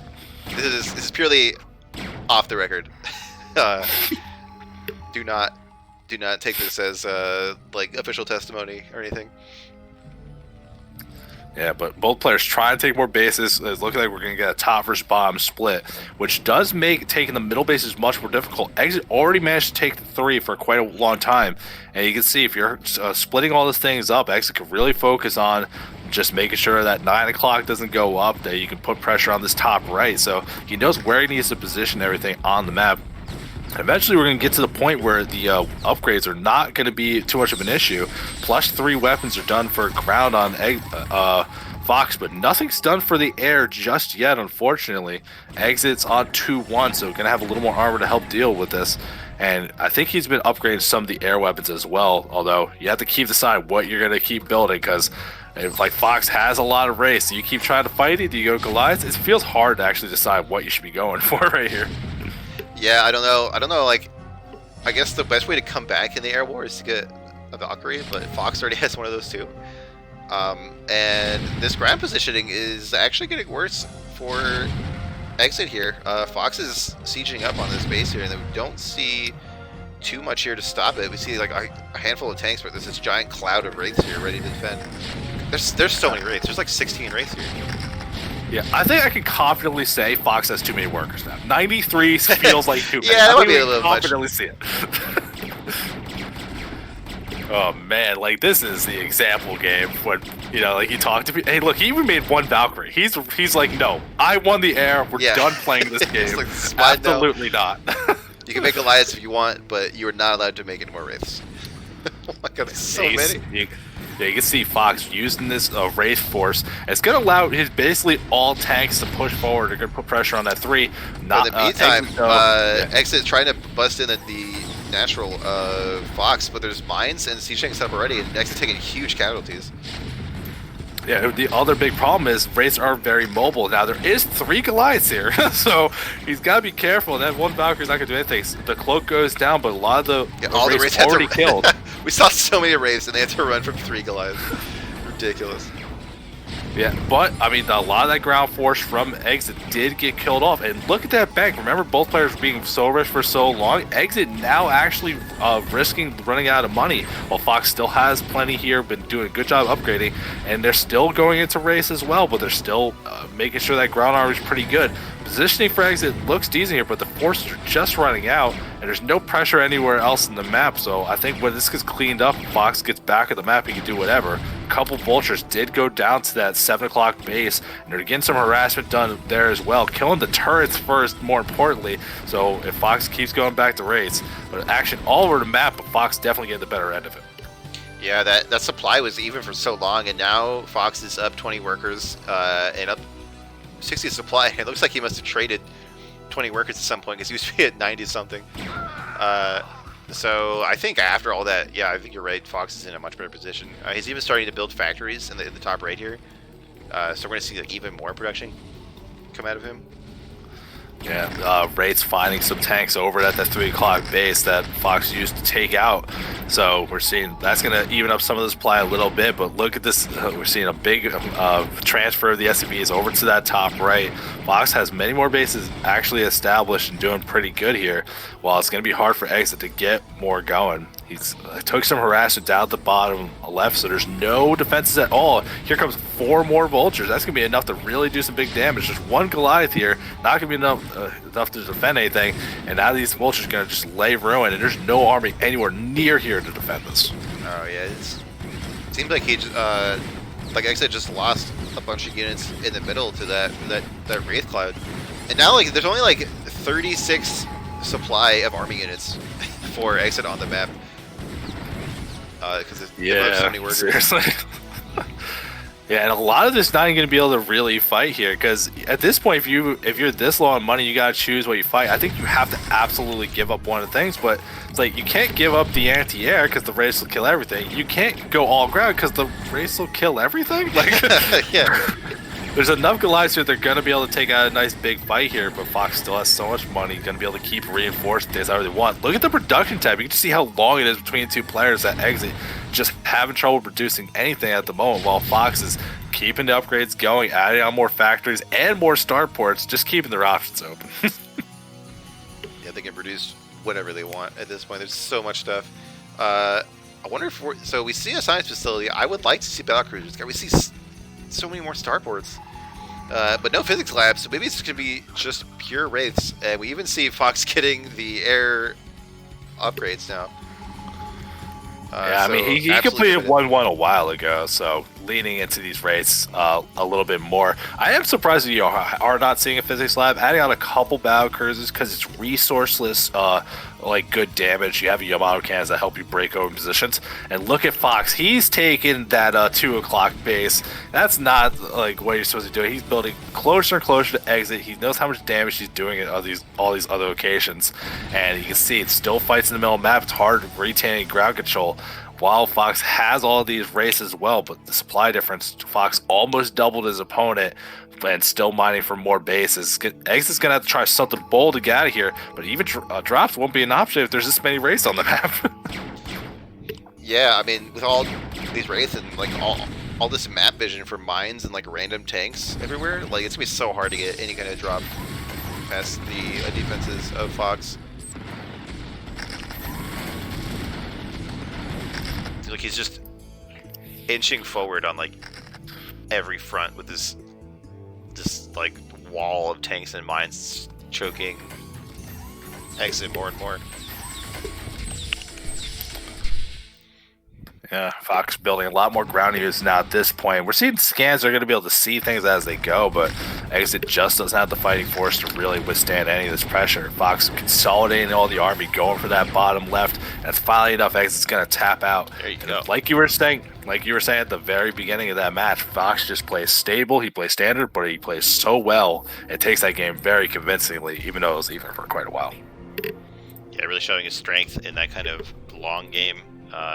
You know, not falling apart over time, not crumbling to all those attacks and all that pressure over the course of the game.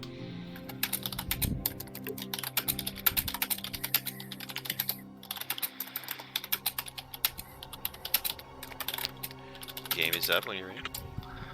Yeah, sorry, I was yelling at Fox for how many SUVs he had. Nice. That was wild. Yeah, that was quite a few workers there.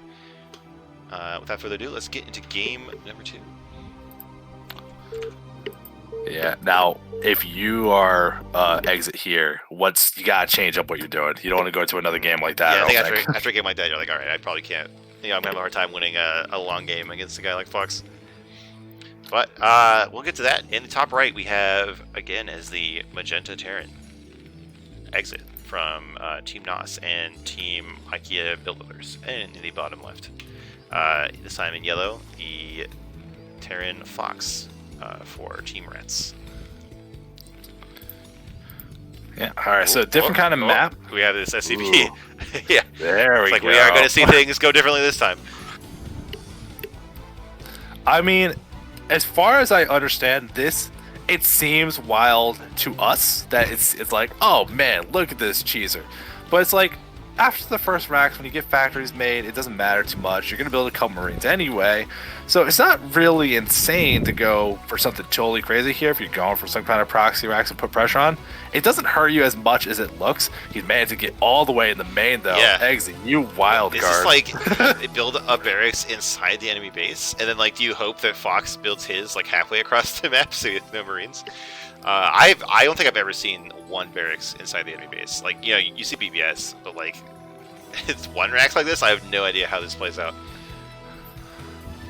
Yeah, I'm not sure what we're looking at here. This is I feel gonna like be could super exciting. SCVs just killed like the one marine at a time. Like maybe he's gonna pull up and get a couple of marines before he does anything.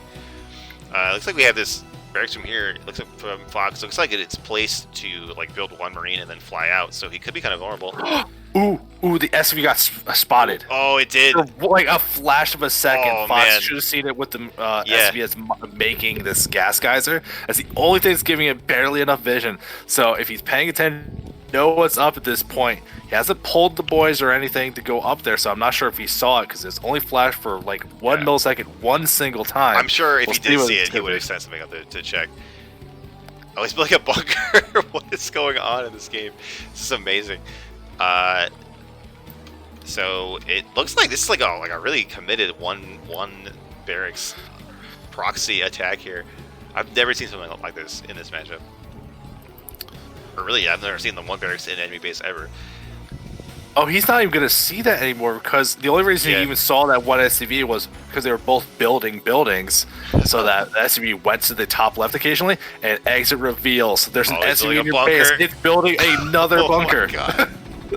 But if that one SCV goes down, there won't be anything to really like continue a bunker here. That'd be a great way to shut this down. I guess there is a reinforcement SCV just walking his way in there. We have Fox building a bunker of his own. I think he just has enough SCVs and they're just like strong enough that they can just do it anyway. No, it looks like that second SCV is going to try to build that bunker, but it's just it is finished, but it's going to burn down. So I feel like Fox has held this. I mean, so he held it, but he did lose some SCVs doing. He had to make some reactions, and two of the Marines got killed as they tried to move forward and put more pressure on. That's a little unfortunate. I think the damage Exit did was actually reasonable for all this commitment. We saw like getting some workers killed, being able to shut some of the things down, but that one bunker getting taken out, losing a couple of the Marines behind it. I guess it's got to be careful moving forward, but you can still see has a worker lead, building more things. And back at home, he's even making another barracks here. So this is throwing things out of order a little bit. Fox will definitely have a tech advantage if they want it. You can see a machine shop already on the way as well. Yeah, I guess this is better for Exit than I thought. Like that. Wow, that's ridiculous. That's awesome. The worker lead for Exit here is pretty substantial, and I was worried that like Exit just wouldn't have any units, and that like Fox would make like one vulture and run over. But Fox has gone for a tank, which will take longer, and there's a really nice wall here at the top of Exit's ramp, so he's kind of safe. So his factories will be much later, but I don't think Fox is going to be able to immediately punish him for that. Yeah, definitely some weird things here. I'm actually surprised that this barracks is just flying over the bunker, taking a whole bunch of free damage. I'm not really sure how I feel about this as much. It's still Exit looking good though, has plenty of SCVs, so you see a tank finally getting made. It's going to be able to siege, or not siege up, but just attack that bunker without getting any type of retaliation. And that's going to be Fox having a tech advantage while Exit has the economic advantage. Who's going to go where? Because we see no CC star from either end. It's not like it's going to be as clear cut as it might look from all the action early on. Wow, and the SCV from Fox manages to sneak its way in past the bunker. It saw two SCVs in the corner. Looks like, well, we're going to see two starport going up for Exit right after the SCV dies. Fox might be suspicious of it, but let's see what he can do about it. Because like a sudden influx of wraiths can do a bunch of damage. It seems like we see an armory here. So Fox going to be able to get Goliaths in time, I would guess. So it seems like he has sniffed that out. It looks like he's gearing up to put down a natural command center right under this barracks. Yeah, now Fox is starting to see in the vision of that barracks is going to get repelled away finally from these Marines. It's going to burn down. Remember, one was made back at home. No big deal, I think. Right? Yes. It's floating off in the middle of the map now. There are three barracks flying around the map right now. But still losing this one won't shut down his tech at all. Yeah, but so that barracks is gonna get some of the vision, but look at Fox is going to be able to fly in. It's flying straight for those starports up at the top. The Racer either going to get revealed trying to shoot it down, or he's going to be able to see what's going on, but he already has an eBay out of the way. He already has an armory complete, going to be able to get the anti-air he needs, and even blindly already making Goliaths, wants to be sure no shenanigans are going to happen to me as he takes that expansion and feels pretty good about it. But Exit taking their own has quite the worker leads, all things considered. Racer moving across the map, or one's going to be able to at least just try to get some damage done. I'm curious to see where we're going to go from here, though, at this point, because Fox should have the anti-air to help to deal with this. Vulture's trying to dive in, but tanks are going to be able to repel that no problem. Yeah, I feel like Fox is ultimately going to come out ahead in this exchange. His National Command Center is going to come up like about a minute or so early. That's going to help him rebuild that SCB count. He already has Goliath. He has turrets going up. Seems like he's not going to take any, any direct damage from these wraiths. Of course, he doesn't want to have to spend all that money on turrets, but I think it's in this case it's going to be really good for him. Yeah, it's definitely a weird one. Like, the worker count is there for Exit, although it's starting to catch up a little bit between the two players here. That CC getting finished first for Fox and allowing him to catch up. And it's not like there's a giant tech disadvantage either way. Like, the armory is completed for Fox, but you still see starports and you see more factories. So it's more of different choices than anything. Now, I do like that is good for Exit that he did this crazy attack and it wasn't just shut down to the point where the game's basically over. But it's definitely a different look to the game, and we gotta see how each player wants to handle it. I think Exit still shouldn't lean into playing a really standard game and try to use some kind of trickery, some kind of different strategies to play against Fox. While Fox is going to be able to move into the game they want to play here, moving across the map, but there's a tank and plenty of race. This is going to be a lot of units getting killed pretty quickly. Fox kind of getting himself in a bad position. The tank does go down for Exit, and it's just a couple raids versus a Goliath. They survive without too much issue. They're going to be repelled this attack from Fox, and Exit's position looking better and better. This tank from Fox is like, all right, I'm going in. Oh, all my buddies died. I'm out. Oh, there's one Goliath here. I'm good. And now there's one tank for Exit, so I'm sure we'll see it turn around real soon. Yep. Just he's out of there. So that was actually like a really clutch, small fight here from Exit, getting a ton of value of this race. And as I say, I think it picked off by 2 Goliaths. But that does, it saves Exit from having to pull SCVs or anything, and kind of saves them from that tech deficit. They've kind of reset the factory numbers, and Exit is even going up to 4 factories here, whereas Fox is down to 2, and he can't make more because his barracks tied to wraiths. Wow, that's actually pretty huge. So in the next minute or two, we're going to see Exit having a significant lead in the mech units. Yeah, but I mean, remember, Fox did get that armory, has +1 weapons working, so he's going to be much further along that path, which especially if your opponent's leaning into some of these air units, having +1 just to help the Goliaths helps out a lot in those AT Wraith fights, or just be able to shut down dropships before they do anything critical. And we're seeing SCV moving Exits moving SCV over to that top left. I think he's really trying to lean into being a little bit sneaky here. Fox is taking the third base in a much more reasonable location. I think Exit's trying to get away with something.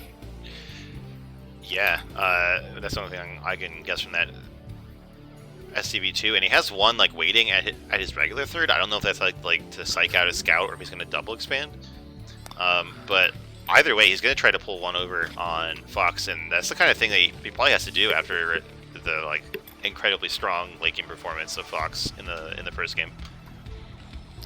Yeah, I mean, Exit keeps having these little differences, these little advantages, but as the game's going on, Exit's still up a couple workers, that supply is still up slightly ahead, but it's not like he keeps putting the pressure on, he's not getting anything, and SCV's even going to be able to scout the third base, knowing that Fox is way ahead compared to his, because he hasn't even started the third one yet. So, this is not what you want to see as Exit right now, and finally going to be able to start adding all those factories, the barracks completed on the map, trying to get some scouting info. So Fox just turtling up, getting their position solid, and gearing up to keep moving forward in its mid-game. While Exit had a lot of tricks, tried to get a lot done, and got some stuff done, but not quite enough, I don't think, and we're going to see what the next move is. Yeah, it's weird. We saw 2 SCVs at bases waiting to build command centers, and they just didn't start for a long time. We finally have the one of the third started. One of the top left isn't doing anything just yet. And that's kind of, and wow, look, the worker lead is 0 now. Fox is completely caught up. He's got this third base done way sooner. So after a deficit from that funky in-base barracks, Fox is back to being ahead on economy. And after last game, that's a really scary position for Exit to be in. But well, like we keep saying though, that Exit's gotta try some tricks, gotta try to pull something out. He's using those starpers, he's switching to mass drop ship production, so gonna be able to move around, maybe get some harassment and find some opportunities. But opening race, your opponent's gonna have some turrets in some decent positions. They're already gonna have some Goliaths, and look at Fox, he's already got claim to some of this ground area. And these tanks spread out pretty decently, but Exit found a good line. They're going to be able to attack from a corner and be able to get a lot of damage done here. So Exit finding another little opportunity where they can catch up. But Fox's work, remember, that was even. Fox is now up 6. What is happening? Wow. Exit is not building workers. What a god. We do have that command center started in the top left, but it's going to be a while before that can come online. And if Fox just keeps having this this really strong worker production, that fourth command center is going to take even longer for it to really pay off. And it looks like this attack from Exit is going to get cleaned up. Fox pulling a few SCVs, and he loses none of them when he's trying to break these tanks. So really nice play there. Well, look at that supply now. Exit was up 8-10 for the bulk of this game. Now Fox has a lead, and we're seeing some dropships being pulled up right between the third base and the main for Exit. So that's really kind of looking like it's going to be the last trump card, the last attempt from Exit to get something done. Vultures managed to get in. They're going to lay some mines on top of a tank, get some free kills. Fox doing a great job finding opportunities. They even sense it has to be almost to the top left. He's going to find that CC if he moves further. Apparently it does not want to go and do it, just trying to gear for their own fourth instead. So Exit's got these dropships, kind of hoping for something crazy to happen. He's going for this top left base for the double gas. He's really kind of leaning more into I hope this works territory. And against someone like Fox, I feel like that strategy gets worse over time. Yeah, look, Fox is just walking tanks to the third of Exit. Exit's trying to block off with his SCVs, but I think these unsieged tanks are going to clean it up really fast. We don't see too much defense here left for Exit. He's got one tank and a Goliath, really. So this attack is getting big value for Fox already. He really hasn't committed much of anything to it. There was a couple vultures over on the left side that harassed the third from Fox and slowed down the CC production for the fourth. So little opportunities here where X is trying to get some things done. But remember, every time he's sending units to help defend against this, that's the units that can't go in those dropships he's made. So he's got supply that isn't in these fights. And it has to pull some boys and vultures to try to fight off these tanks. Looks like Exit will finally be able to repel this from Fox. But end of the day, worker count growing and growing for Fox. The ground situation looking good. And the upgrades significantly better. 1-1 done for Fox here, and if you look back at what Exit has, 0-0 and +1 weapons is a mile away. Wow. Yeah, that a +2 weapons is started for Fox, and like we've been saying, when that's done, these tanks are on 2-shot the enemy tanks, and that makes such a huge difference in these big fights. Ooh, a vulture from Fox. It's so close to finding that top left base. Just go a little further. And I love Exit here. He's not even trying to mine the minerals. Just the gas. Just give me more gas is the only thing I'm looking for. Even though he's starved for minerals, Fox getting into position, trying to lay siege, put more pressure up into this third base area from Exit. And we're seeing so little forces from both sides on the ground. It's going to be hard to actually defend this. But all this pressure from Fox, unknowingly, that's all he needs to do right now. He's got a whole bunch of air units that he can't use because he just doesn't have units to spare. Yeah, see, he has so much money and so much supply wrapped up in these dropships that really can't help him. He just has, he has such a small defense here. You can't really afford to pick up all of his units and leave, or he might just lose his contain. In the meantime, there's one Wraith pew-pewing this yellow tank here. I don't see any anti-air. Oh, here we go. We have one Goliath halfway across the map. Maybe well, remember, it has one armor, so this raid is going to take forever to kill tanks. It's whittling it down very slowly. It's making a fine flute, like an artisan thing you'd sell in Etsy. The dropships do load over the units. They're trying to move out here. And we see Exit has control of one of the high ground pods, so these dropships currently unspotted. But look at Fox. All these ground forces keep moving forward. He doesn't care. And Exit's not in a position where he can go for some kind of base trade, honestly. Yeah, it looks like he is going to try to fly around to go to the main. He's gonna maybe discover this ninja base here. No, it looks like he's going to go towards the main or the natural. There's not a lot to defend here. There's a ton of factories though, so it could be that the reinforcements just pop out and clean it up. Let's see how that goes. Looks like Fox responds immediately. Yeah, that reaction, those rallied units right here in position. Now, it's not a lot of anti-air, but still a lot of things plugged up, and Eggs is trying to drop in the spot without a lot of open area, so he gets things sieged up, but not quite enough to get something done. This is going to be a very big loss if he ends up losing those units. Meanwhile, Fox has those units up by that 12 o'clock base as well. Everything gets cleaned up, no issue. Some of these dropships are going to go down as well, and Fox bleeds into the 12 o'clock with the siege tanks. There's no defense here at all. Exit trying these little moves to get something done. Fox defending them beautifully, now has a giant lead. Yeah, such a solid defense, and like such a quick reaction there from Fox. Exit really needed that to pay off, and he just didn't get it this time.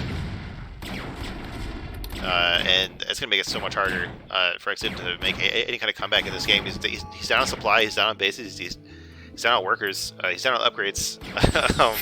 Like, Fox is just pulling out all the stops.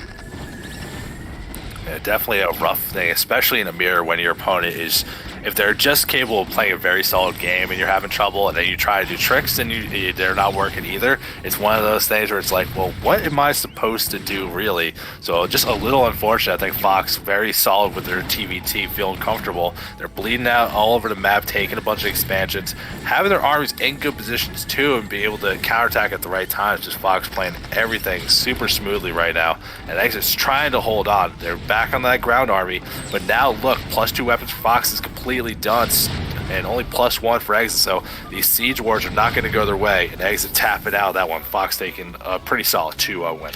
Definitely. And like, Exit played really good all series. It was just Fox is just like not human. Yeah, there's absolutely nothing wrong with that. It's not that Exit was playing badly at all. It's just Fox looks so comfortable in that matchup. Fox is just absurd. I'm going to take a quick 2-minute break. We're at the halfway point in terms of series. So stand by, everyone. We'll be right back and get into series number 3. Alright, so let's see. I wasn't planning on casting tonight. Least the bandits Cold War Brigade, so I jump in to help him out. I have to cast a TVT, and now he's abandoning me, so I gotta put in some filler time. I guess I'll show on history too. I don't care. Tomorrow night, Tuesday at 7 o'clock Eastern time, about the same time we started here tonight. Be here tomorrow, but not here. Be on twitch.tv/Coach-Pupil League. Follow that channel. You're going to see all our Match of the Week stuff. We got something started on Tuesday. We got something started on Wednesday. It's going to be a lot of good action. Me and the Blime, as always. And this guy that abandoned me, he's going to be joining us for the Wednesday cast as well. So it's going to be a great time. Make sure you're following our Discord and all these announcements and everything. There's been some pretty big foreign Brew War news, which is pretty cool too. So check that out. I know there is the Think Quick Best of the Best. A whole bunch of, we're definitely playing 5 games, round robin with 1 million players. So you can send them their support, a big donation pool to help them out. All the money's going to the players. I think it's already started at $3,000. You can donate to make it more. And if you're a subscriber to the channel, you get a ridiculous replay pack. If you got that at Patreon or you're the Twitch subscriber, check out all the details on TL.net. BSL 11's going on. You still have time to qualify if you have not done it yet. Make your account and get in there. 20 ladder games ensures, and everyone plays in Coach-Pupil League regardless of how well you do. So that's something you want to check out. Make sure you're a part of. Is there other stuff? Rogues Gallery. RCR is I think about to swing into full action. The round 16 or round, I don't know. I can't remember all the things about what's going on for Brew, which is the best problem to have. There's too much to go on that I have no idea. And I'm noticing people are now back in the stream that the TVT is done. You should go watch the VOD. Those TVTs are actually fun. And again, don't clip this. Nablime never heard me say this. Don't show him, but this is a good time. Don't dip out just because of TVT. CPL, they're making it fun and exciting. So make sure you're watching the VODs. You watch all the VODs for Coach-Pupil League and CPL casting, regardless if it's on our main channel or on channels like Cold Warp Gates here. That's all on the YouTube. You can check that out too. I think you just Google search YouTube Coach-Pupil League. I don't know, man. I'm trying to like fill the time here, but I'm not. I wasn't prepared, man. I had a snow day. I had to shovel slush. I'm sore. I ended up like passing out for an hour, and now I'm here. I'm having a good time. I was gonna play Starcraft tonight. I swear to God, I was gonna play Starcraft tonight. And then Cole was sitting have a co-caster, so I'm helping him out. So we're trying. Other than that, how y'all doing tonight? How's the chat doing? Having a good time?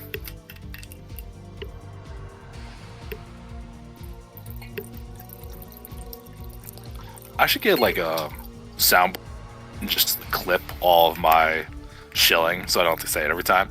Just like hit a button. It just shills the channel, shills the BSL, all this stuff. It'd make my life so much easier. My throat would probably appreciate it too.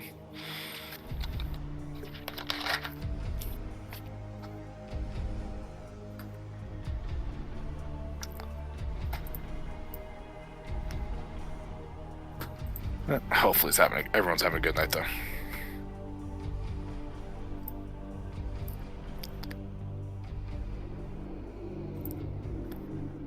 That'd be interesting.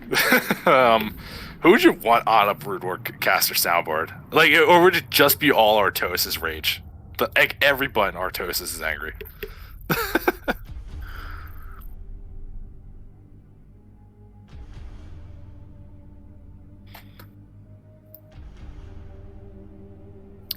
Post TVT sleepy casters, no.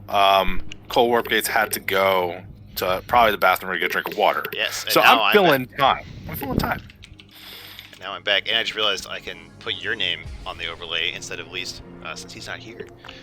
Oh, I was gonna tell you for sure after this phase. Like, you better be crediting me for helping you out tonight. Exactly. I shilled a whole bunch of stuff while you're gone. Nice. Good. All right. Okay.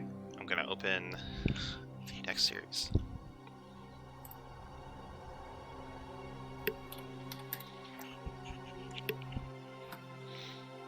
All right, let's get into series number 3, involving my nemesis from season 5.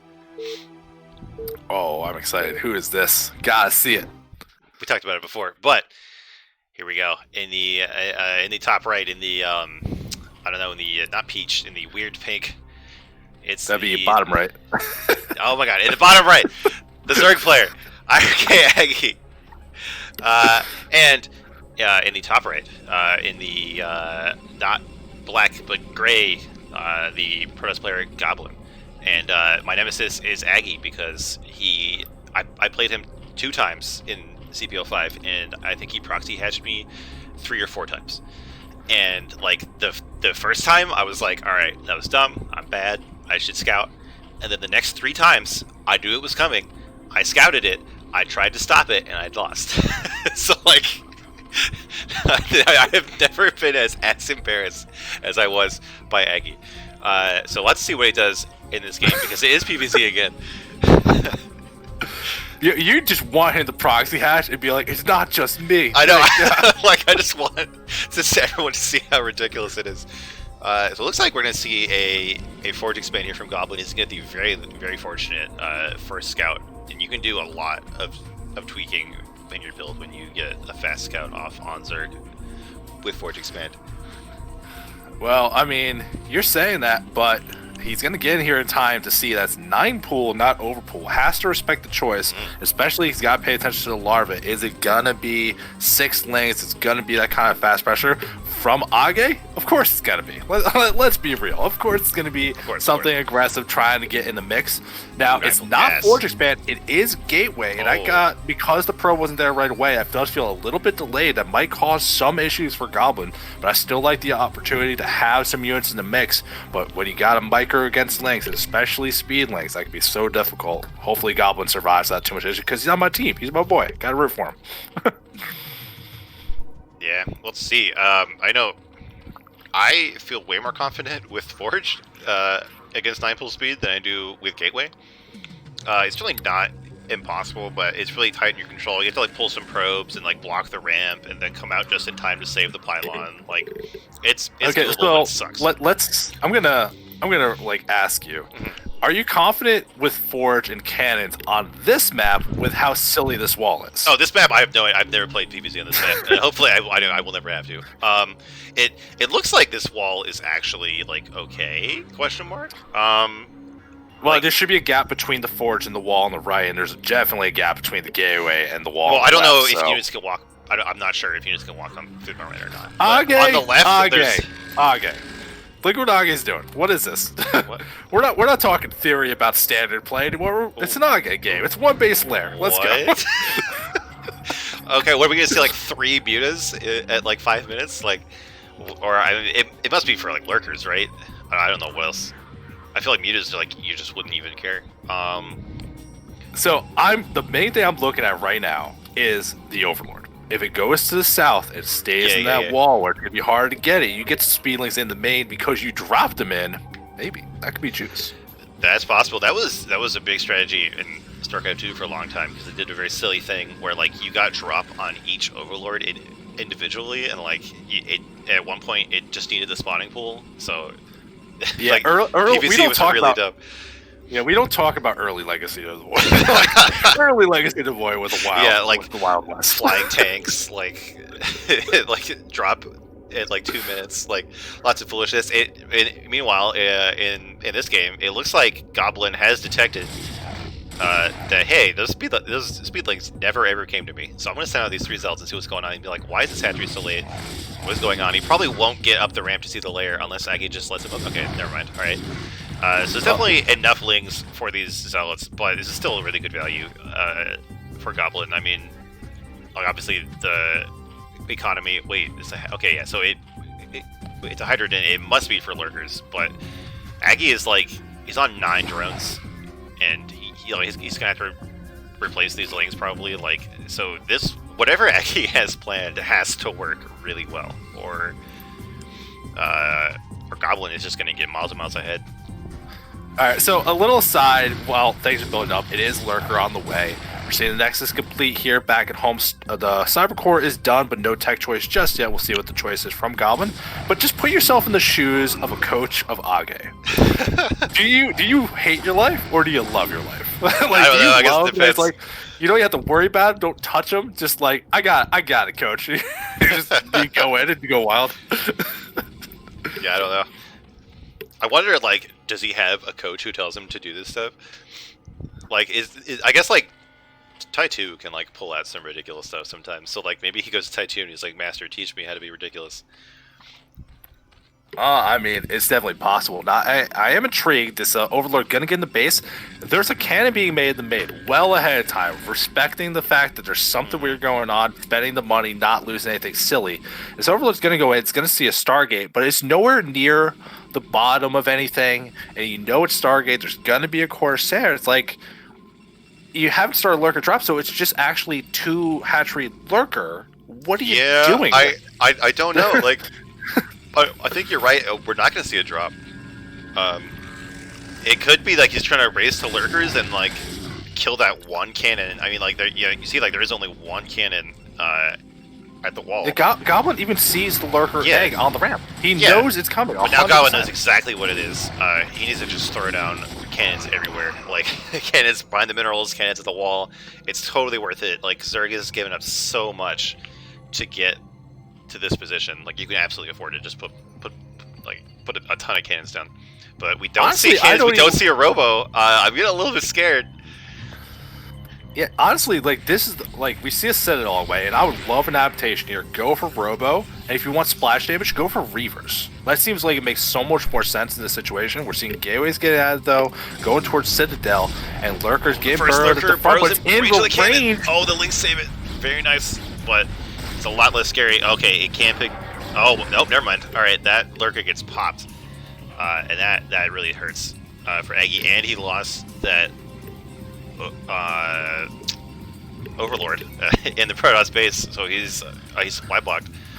This has been really rough, and I'm kind of like, why can't Aggie try this stuff against me? Why, like, why is he gonna it hurt me with the proxy hedge every time.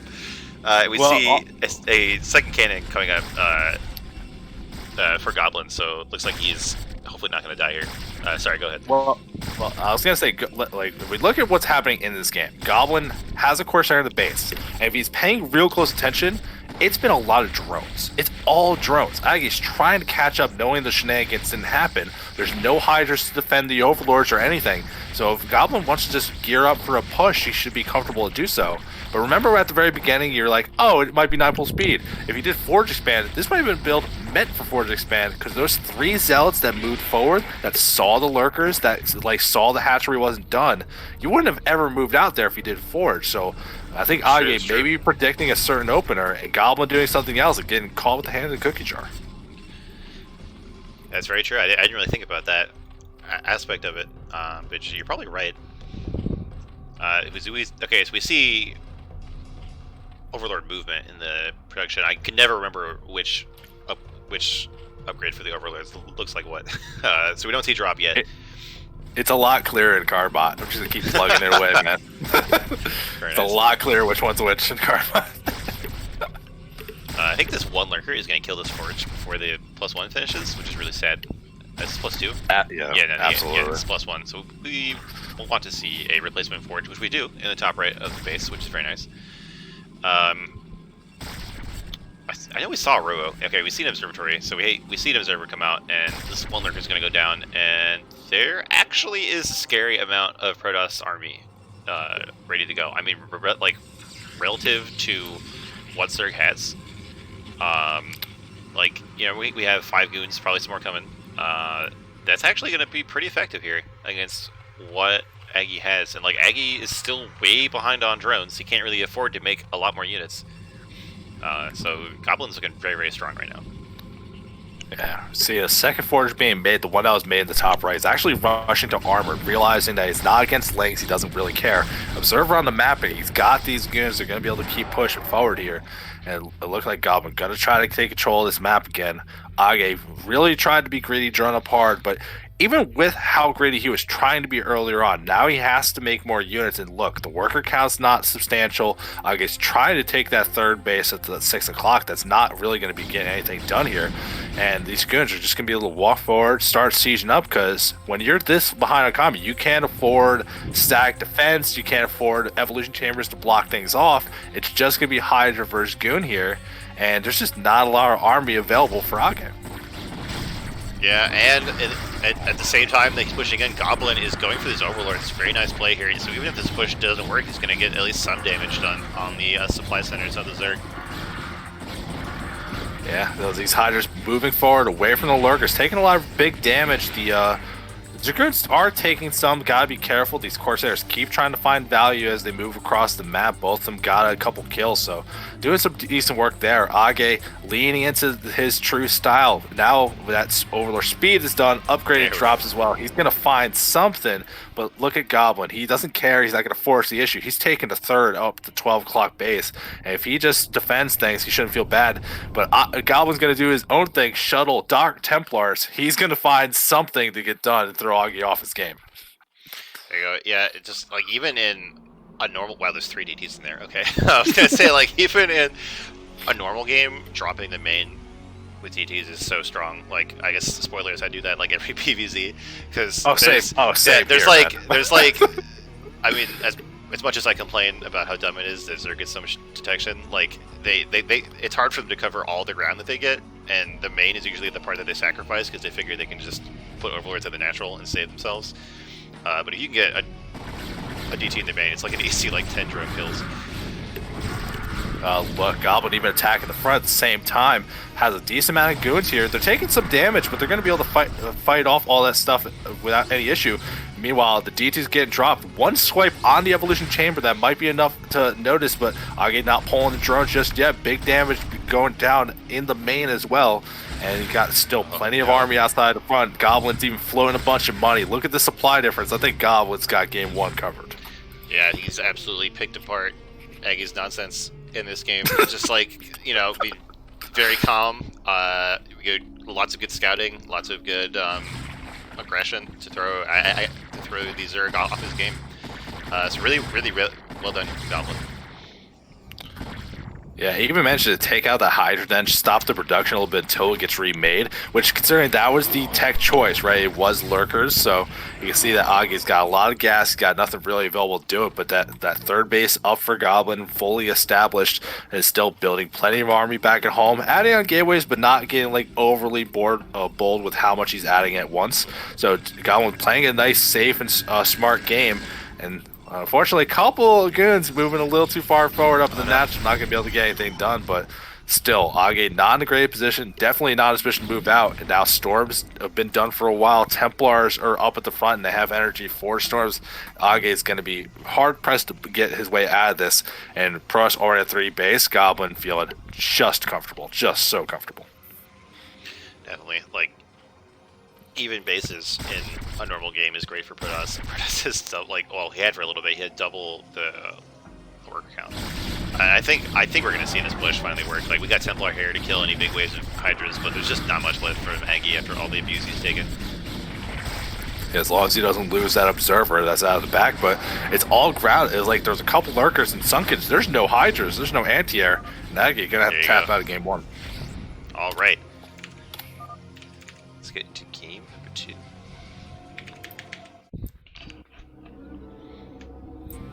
All right. What do you think Ag is going to pull off in game 2? Like, what ridiculous build are we going to see? It's Eclipse, right? Yeah.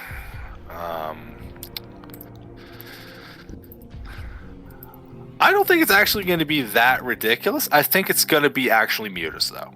Instead of like the threat of Mutus and actually going Hydra, I think it's actually going to be Mutus. Well, we're going to find out here in game number 2 on Eclipse. Although, let's be real, that is a losing bet 100 every day of the week. Make me guess. Oh, yeah, I know. There's no way you can get that one right. All right, in the top right, in the green Zerg, it's IRK Aggie. And in the bottom left, the white Protoss Goblin. I do want to say, like, I feel like I've casted Goblin a lot. Like, I think I just... last season, when we only had 4 teams, like... And there was only one match I could pick that didn't have my team in it, and I kept getting Goblin in it. And I feel like I've cast him a lot, and I'm pretty sure he was like tier 2 last time. And now, like, Aggie is like a very strong tier 1 player, so I think it's pretty cool to see Goblin get this high up, you know, and take on like a really strong tier 1 player. Yeah, considering he's on the team I'm on, I've definitely seen him being active. He's always signing up, looking to play. So he's definitely like putting the work in and trying to improve as a player. And like, it's nothing like wild. He's not like trying to cheese people out. He's just trying to play the normal game, but clearly capable of adapting to weird situations. Yeah, so. I mean, with a name like Goblin though, like, why doesn't he cheese, right? Like, why did he pick that name? It's more like Elf or something, like, you know, like being righteous. I mean, maybe. It could just be, you know, those kind of shout-outs. Maybe he loves playing red and Magic. You don't know. You don't know what kind of person he is. Now, he is going for a gateway first again, this time on a map where the wall setup is a lot more reasonable, but the probe's going to get in here. Doesn't have to worry about, I hope I get the early scout this time. And comes in here. It's no 9 pool. It's no overpool either. He's going to get ready to block that hatchery, so Age's still trying to get away with something a little bit, just in a very different style this time. Yeah, we'll see here. You know, hatch first, a little bit more reasonable than 9 pool speed into 1 base layer, but still, you know, it is skewed in the opposite direction. Goblin doing a really great job blocking here. The only thing is, like, when the Zerg... Money. Look at the money. Oh my god. Look at that. Oh, no. Such a delay. Oh, I gotta look at this probe. And like, the thing is, like, when you have 2 drones trying to fight, like, you can have the second drone actually block sometimes. So finally, Aggie gets that down, but that's like the timing that in overpool hatchery would start. It looks like Aggie even gave up and made this spawning pool. So basically, what we have here is a delayed overpool after trying to hatch first. So Goblin, like, you know, absolutely throwing a huge wrench into the Zerg players' hands or plans. Yeah. Not that we need to tell Aggie how to play Zerg. But, when you have 2 drones like fighting off a probe that hard, send one to a third base. Yeah, just take the third. That's what you see the most. But right now we have this Zealot is almost at the Zerg base, and the spawning pool is just about to finish. So this is like the dream for the gateway first play, and Aggie isn't even pulling up 3 3 larvae, so he's gonna have a hard time holding off this zealot. Oh yeah, he just made 1 pair of links, and the zealot is in his main. So Yeah, actually, like low key, this is like the coolest thing I've seen in a while. Early game with this, you saw how delayed that hatchery got. Like he's feeling super good. He saw no drone go out to take third or anything. Goblin made 1 zealot, sent the second one, and then cut zealots to get that Nexus online as fast as possible. very nice. Because he knows his opponent won't be able to punish it. So Goblin reading the situation, put himself in a great spot here. And this zealot still, like now he's got his buddy that paired up with him. He's going to be able to put on a lot of pressure here. And he's going to be able to see the gas timing. He's going to start killing drones. And this is just a great opening for Goblin after Age tried to go for an 11 hatch and it got blocked for way too long. Yeah, Goblin pulling this off very well. And it's so annoying for Zerg. Like they just want to get their plan going, and they can't. Like you got to keep making links until you get rid of these zealots, and it misses you back so far.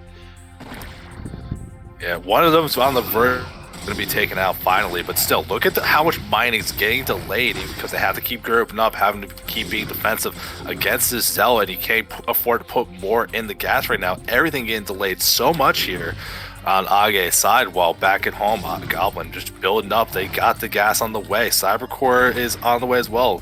We're back on production of these zealots as well, and they're going to start flooding in again, one by one, just keeping Age on that back foot. So Goblin playing this super well while Age is just trying to recover. There's 6 kills on that zealot that just died. So much value. It turns out pros can punch a lot of things to death. Yeah. And they're not done. There's more zealots. It just doesn't stop. Just constant stream of zealots. Oh, there's even one that I got out. I didn't see. So we're gonna see more links, and Aggie's been stuck on 12 or so drones, basically the entire game since that hatch got blocked. Yeah, look at the money. He has larvae he can't afford to spend right now. This situation is just going from bad to worse constantly. The Zealot's getting caught in a fight in the middle line, and the good drone drill going to help kill those off a lot faster, not lose too much here. So good defense from Age, because Goblin overstepped a little bit here, but still, Age just not having the money they need, not be able to build up those drones, and can't even afford to keep up reasonable production of these links. But now look, Stargate's on the way. So is a Citadel. So Goblin's gameplay didn't get slowed down at all. Age is not going to have any anti-air. It's going to just be real hard when this first Corsair hits the map. Yeah, I love like going for the Stargate here. Like you've seen everything that Zerg has done. Like you know that it's not going to be mutas. You could just make more gateways. But you just got to be extra savage and get the Corsair that he can't possibly stop. Like I like that touch. It's brutal. Like at this point, like what do you even do? Like do you just like get enough just for speed and try to ling all in at this point? Like yeah, if I think that's the Corsairs, maybe? I don't even know.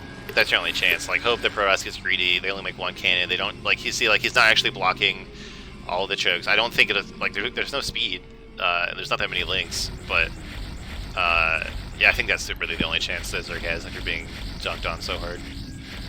But now, yeah, the first Overlord is going to die. There is a Hydra Den, but I mean, is he even going to have time to make Hydras before he's out of supply? I mean, Age's trying to get away with what he can. All drones into production right now, and even going for an Evo chamber. So if he has to build sports, it's definitely an option. He should be able to accumulate something. But when this Corsair gets over there and sees all those larvae hatch into drones, not Hydras, he can do whatever he wants at that point. He's working towards +1 weapons. He's working towards Zealot speed. He's got a couple more gateways on the way. And when you get there, there's no lair tech. You don't have to worry about lurkers or anything. You could just send upgraded Zealots, and that's definitely going to be enough to end the game. Yeah, like there's going to be 1 Spore Colony here trying to defend all the Overlords, but that's not really what you want to see. As a Zerg fan, this Overlord is definitely going to go down, and Aggie's going to get blocked again. Yeah, definitely a rough spot here. I think a lot of it does just go back to how delayed that hatchery was. Not willing to just make the pool, not willing to send the drone to the third base instead. And you can see the effects of that just rippling through this game. I think that first hatchery went down, what, like 550 minerals? Like, everything gets delayed so much. And it wasn't even like, it was an 11 hatch. He wanted that larva fast and just couldn't get it online. Yeah, now we have a Goblin going up to 6 gateways already, like not even getting Templar tag, just getting a ton of Zealots with speed, and I don't think Aggie can possibly hold that off. Yeah, it's 8 upgraded zealots. They got speed. Plus one's still a while away, but still got speed. And if you look at the supply, Age doesn't even have 8 RB supply of anything. Yeah. So it's just a handful of Langs moving towards this 12 o'clock base. There's one sunken here, one zealot getting caught a little bit on the pathing. If you can defend that sunken, there might be a chance here. Really nice City, but just not enough to back it up here. Yeah, just not enough. Nothing doing on this one. As the Langs go down, the Sunk is going to go down. All the that 12 o'clock is going to have to get abandoned here, and the drone's going to have to evacuate. Goblin just securing more and more of a lead. Doesn't have to overcommit to anything, but look at that natural. There's no defense there either. If he wanted to, like, he could just kill whatever he wants right now. Definitely just a Hydra or two from what's about to spawn. And well, that's out head like the hell, so just gonna pop. Nice. But the third base here is absolutely going to go down. One hatchery dead, one hatchery canceled, and this Corsair is looking for more kills. We have a small amount of Hydras spawning, but it's just not enough to match up with the huge production of Goblin. We have a second wave of Zealots coming in here, and plus one is done, so these Hydras just don't stand a chance. There you go, Aggie with the super banner. Yeah. Hey, this is just a respecting what happened there. Age always good mentality for the game, but this is definitely a good example that it doesn't matter how good you are, everyone loses games in ways that look really silly sometimes. Oh, yeah, like, everyone does it. Small things like that, like snowball so hard, especially against like Zerg, who has to be so careful about balancing their production of units and drones.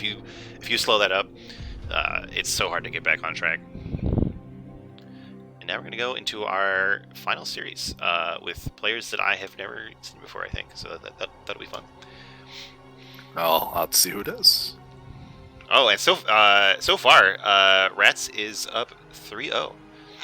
So your team is certainly doing a very good job here at the higher end of the match. Yeah, like I said, I know the results of the group. I wasn't playing on gases, but hey, I'm here. There you go. Have a good time. Overlay. Wait. All right, we're good. Here we go. In the bottom left, I checked this time, we have the Black Protoss Naklar. And in the top yellow, the left Protoss BSL Seth N. Yeah. So I've casted Naklar before, but don't recall anything wild particularly. Seth, I know, he's putting the work in. He's definitely around training up with the team and really trying to improve their game. And I know they're also expecting soon with their family, so that's going to be awesome for them. Just a little side congratulations. Getting a little zealot. You think it'll be a zealot or like a high Templar? I mean, that'll be their decision of what path they want to take. Just get them into some American hand egg. You can make some zealots all you want. There you go. But, I mean, we're seeing it's PvP now. This is our forte, right? Like, this is where we should be feeling good.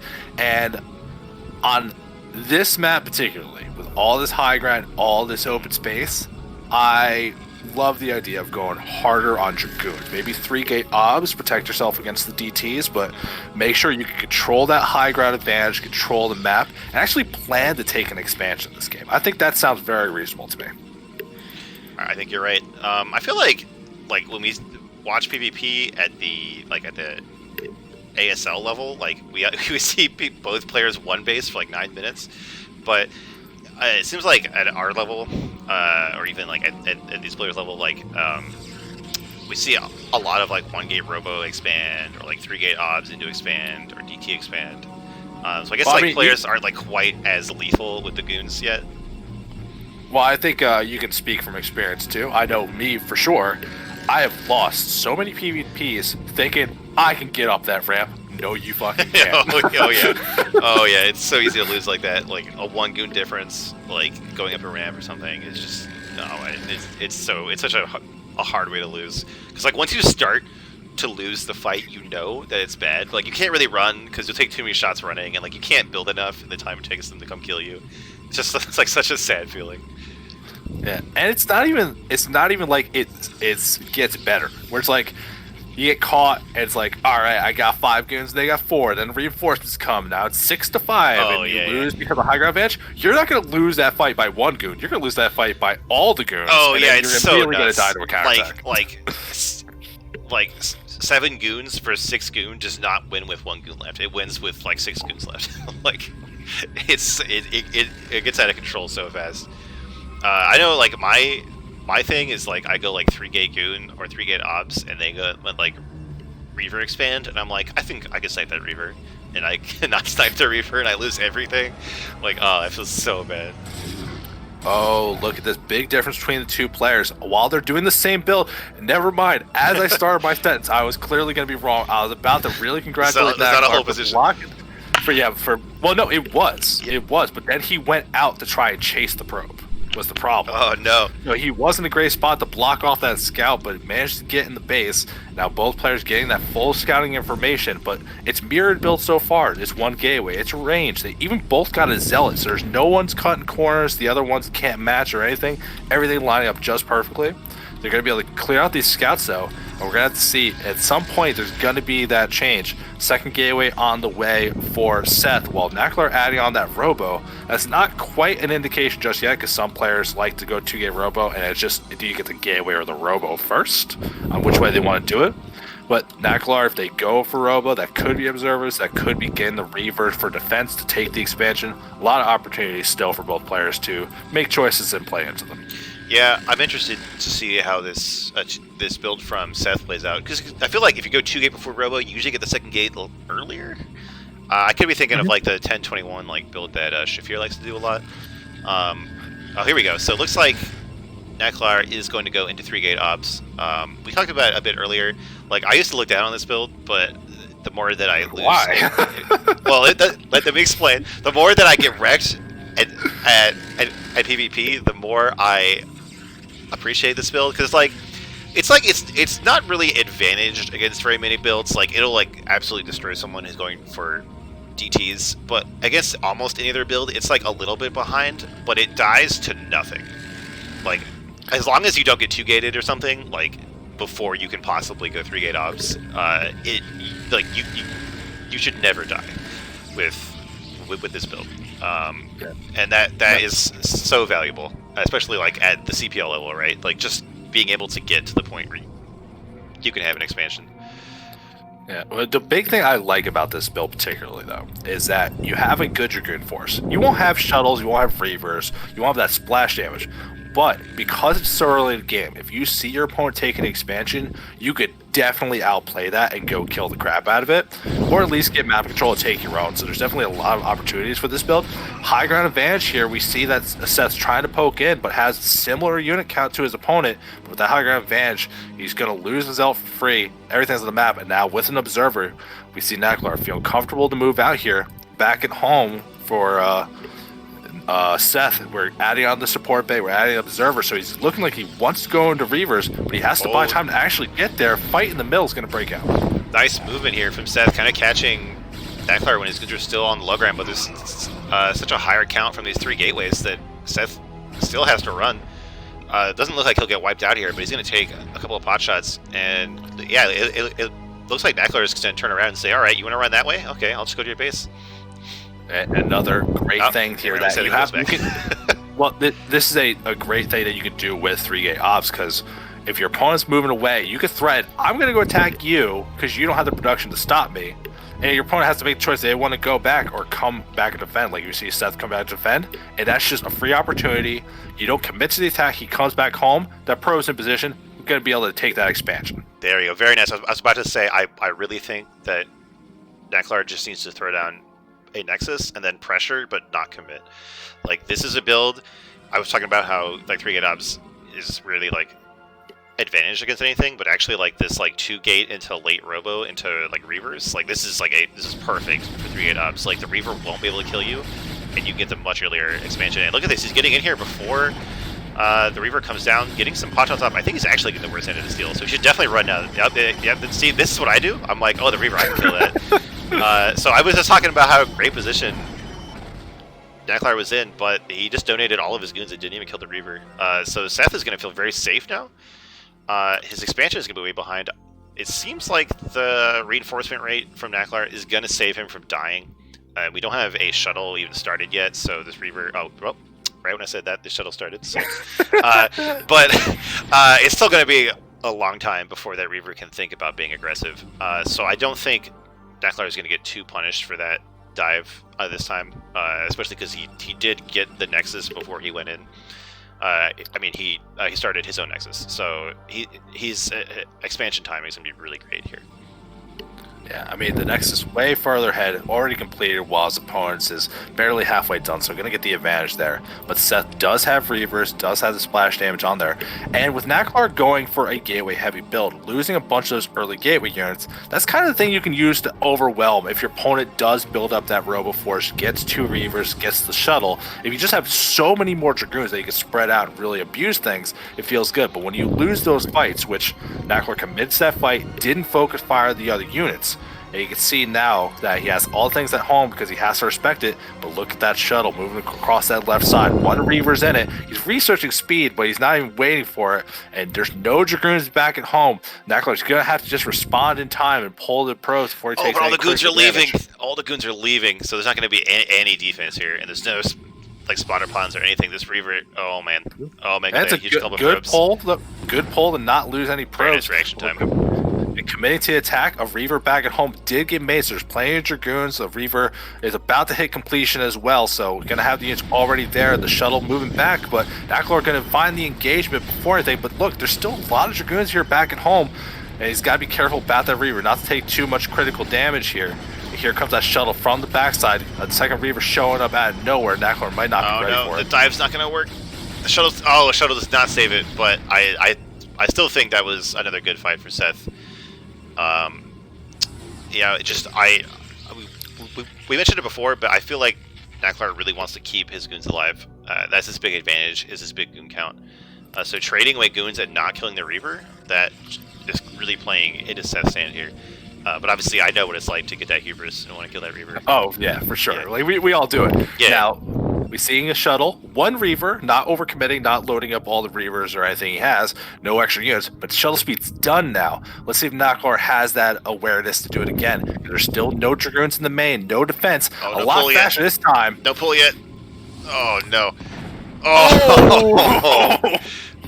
Oh my god. Oh, big Knacklar, hits. not like this. There's got to be at least 10 kills here. And Knacklar moving right across the Oh, map that again, scarab! dude. Did you see how far that last scarab went? That was like a whole screen width on that last scarab. That's ridiculous. I've never had a scarab be that good. Yo, Oh no, and all the probes are running to the shuttles. Reaver. Oh, it's 14 Speed kills. shuttles. Oh no. And all the goons are gone. They're gonna try to dive in again, but there's another Reaver. There's a decent goon count here from Seth. Reaver and several of the goons are not back in the fight. I don't think the Reaver had ammunition. Has to make it on the spot. So Knacklar might have an opportunity to go through here. But with these pylons choking off some of the movement here, Knacklar not getting a great engagement, not focus firing well enough. Seth's going to be able to take a win, even though he loses the Reaver back at home. But all that economic damage, Seth in a fantastic spot. They don't have to commit to the attack here if they don't want to. But Knacklar knows how much he lost. The game's over. He's going to tap out of game 1. You're down to like, what was that? 10 or 11 probes, I think. Like, it's time to go. Like, if you haven't done any damage. Yeah, but imagine those attacks from Knacklar where he overcommitted and didn't pull things back. If he kept all that alive and then did that counterattack, much different story. Exactly. If I can just regurgitate some of the coaching that I've gotten recently, when you're in that kind of like Goon Reaver versus Goon Reaver fight, or like Goon versus Goon Reaver fight, it's really tempting to dive on the Reaver, but unless your opponent makes like a really egregious positioning mistake, it's better to just micro your goons to avoid them clumping and avoid the big scarabs. Because like if you think about it, like if you make it so that it's only 1 goon getting shot by a Reaver at a time, you've basically removed the Reaver from the fight without having to dive on it and risk all your goons. Yeah. Also, like, something else to add to that is, if you're playing with a lot of Dragoons and you got Reavers, you're not dropping the Reavers in front of your army. They're always behind the goons. Yeah. So another way to get a better position in that fight, just kite back a little bit. Force your opponent to move forward. And they could clump up while they move forward. They could misposition their shuttle. The Reaver could be too far away to be in the fight. So moving back a little bit, getting a better concave, and then re-engaging, that could be a good trick to them. Exactly. Are you able to get in the game? Yeah. Sorry, we were talking. That's fine. I was worried the lobby was busted. No, all good. All right. I actually have been having that lobby bug a lot less lately, so that's nice. I've only had it with, like, if I have it, it's with one person. I have it every single time. Nice. All right, in the top right, this time is the bluish gray Protoss. It's BSL, Seth, and in the bottom left, this time is purple Protoss. We have Neckler. Well, speaking of the name, you got a BSL account? You working on it? I do. It went really bad. I placed it like 1420 MMR, and I've been grinding it up. It was really bad. I got absolutely destroyed in my placement mentions. So that's fun. Yes. So it was good because I got destroyed by like 1300 and 1400 Terrans, which is kind of embarrassing for me because like I do really well against like 1700 Zergs. So it's like the exact opposite of what it should be. But that helped me get. We need to fusion dance, man. I feel exactly the same way. I'll punch up against Terran and lose to like garbage Zergs. Yeah, there you go. So that actually helped me a lot for my CPL match.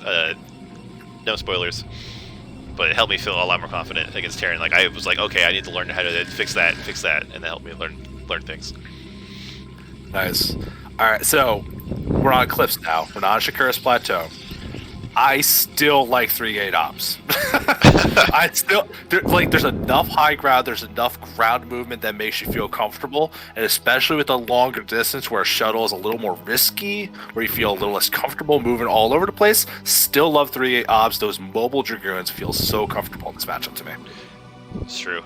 We didn't see it this game, but anytime you have let's go. Anytime that you have a two-player map, oh, well, never mind. I should have waited five more seconds. Anytime you have a two-player map, the chance of like 2-gate in your base, or 2-gate in their base, or 2-gate in the middle of the map, or some kind of shenanigans goes up really high. And we're gonna see this 2-gate. It's not a cheese build, but it is very aggressive. It's very hard to deal with if you don't have practice. Like, it's just, if you want to play Protoss, you just have to learn how to do this, or you'll lose every ladder game. Well, so this doesn't even have to be aggressive, though, because I know this is something I've been practicing a lot as well. This could just be Zealot Expand, where you get 2 gates, you get the 5 Zealots, fast Nexus while you got these units that are on the ground before you have Reavers, before you have a lot of Dragoons with range to help deal with it, and then you go into a Forge to get the detection against DTs, and you're in a great spot economically, and you'll just slam down more gateways and catch up on Dragoons later. This doesn't have to be dedicated for attack. It can be, and it can be hard to micro against, especially if the lag conditions aren't perfect. So we'll see what Seth wants to do here, but he's going to be able to throw some Zealots down, be aggressive.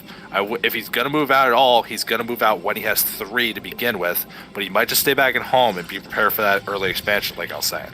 Yeah, we'll see. I feel like if you go for that like 5 Zealot expand, you still want to pressure with your Zealots, like at least to like keep your opponent on their side of the map. Yeah, here we go. I feel like you should move out with 3 Zealots in that scenario, just because you're probably going to overwhelm the 1 or 2 Zealots we see here. And I see he's even ignoring the probe, goes straight across the. You wait for a couple Zealots, because once they get in there, if your opponent went maybe 1 gate cyber core and they don't have the production, if they were trying to skip that first Zealot, it opens a lot more opportunities for this to do some big damage, but they won't have enough Dragoons where you can't run away if things look really grim. There's still this probe in the base is going to be able to help out with the attack a little bit, and a 4th Zealot on the way as well. So it's actually a really dangerous spot. That first Dragoon about to pop out, but there's still a lot of Zealots you're going to have to micro against successfully. They should be able to get into the middle line, especially if that first Zealot gets killed on the ramp. Yeah. Really nice, I guess, a distraction from Seth. And he put down another Manor Pylon. That's just rude. And there's like several probes trying to kill it, but this Goon is busy microing versus these 2 Zealots. And that's going to give the other Zealot of Seth just free reign to kill these gas probes. Oh, and the Goon goes down. Yeah, I know this pain. Every Protoss player knows how this feels. It feels so bad. Yeah, but Seth doesn't even care how bad this is going. He's doing great damage, more than you ever expected. But look what I was saying. Cannon's on the way to protect against DTs, which he's in the base. He knows they're not coming. Yeah, he's going to be able to get that Nexus revenge. Yeah. So he's He's just doing worker damage. He's got the much faster expansion. His opponent won't be able to counter push him in time because the cannons also help against Dragoons like this in small numbers. And Seth still has these Zealots alive, still doing so much damage. Knackler down to 7 probes. This is unbelievable. No. On all the probes of Knackler are busy killing the mana pylons. They weren't even mining. So these 2 goons are going to pop out. And that's going to be the end of the Zealot Rush, but also basically the only thing that Knackler is going to make for the next 2 minutes.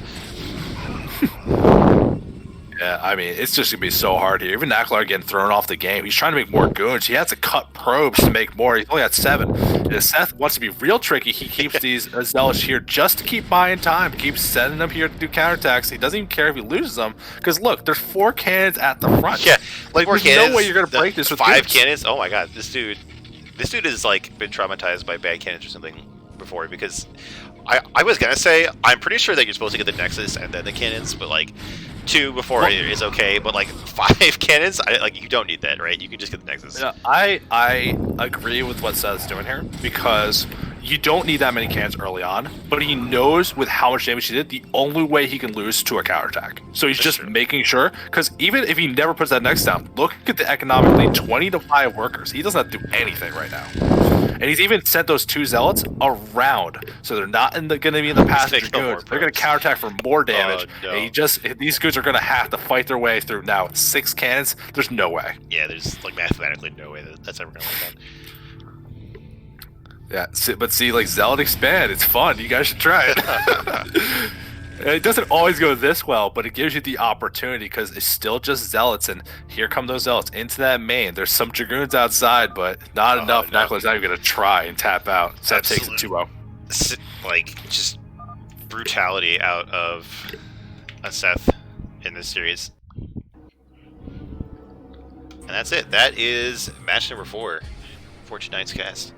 And R.A.T.S takes every series. R.A.T.S did pretty good in week 2. I'm happy about it. We were strong.